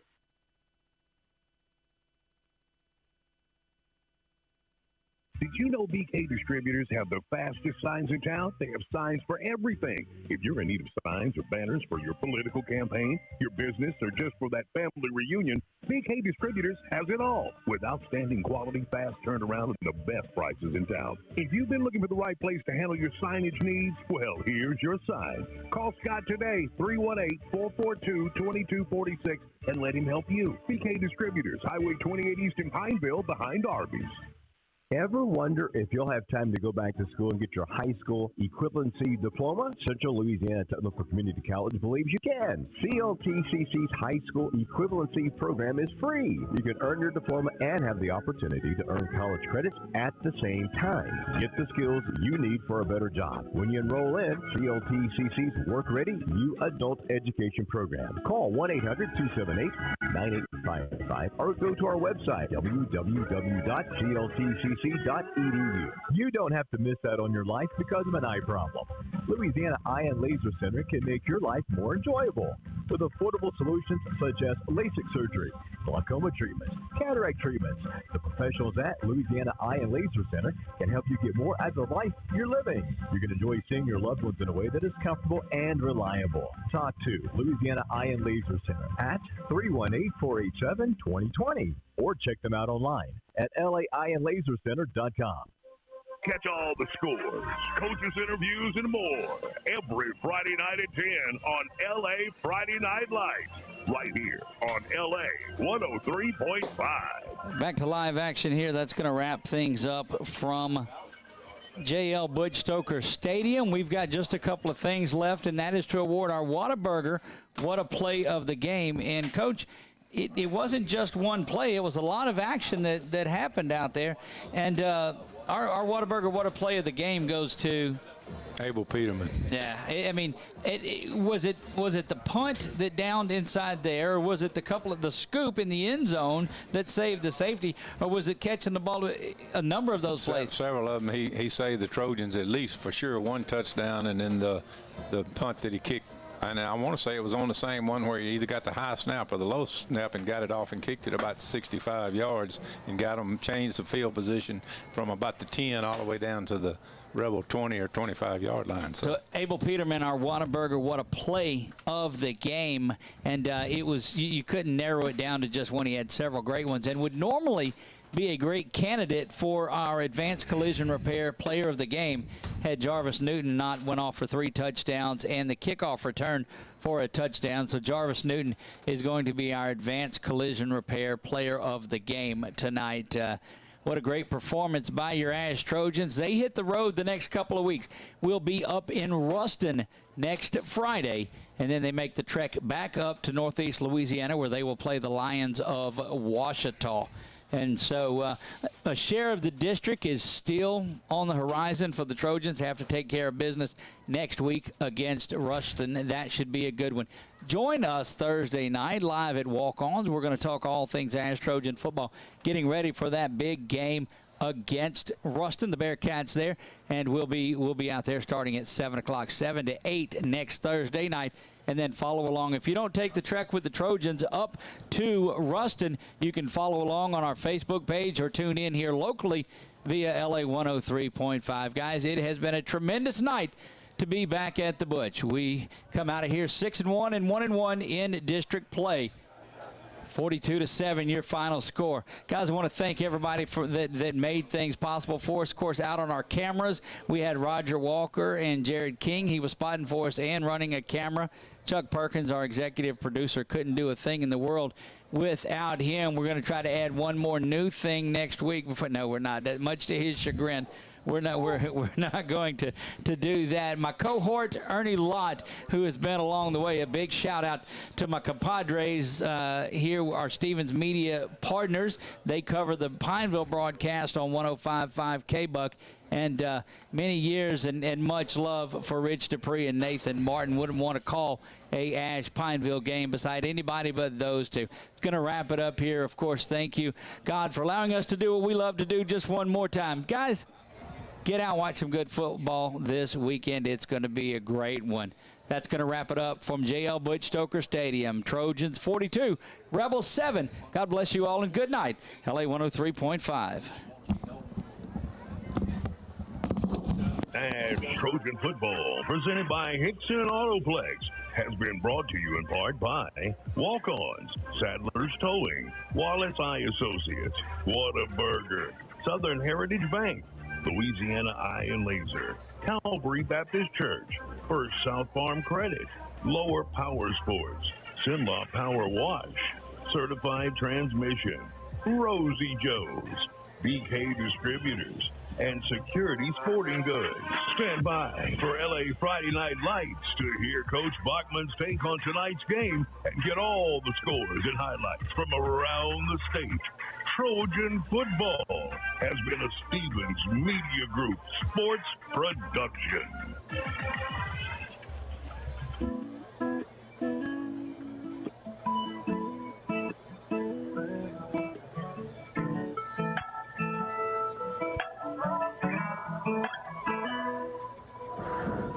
Bartender looked at me like,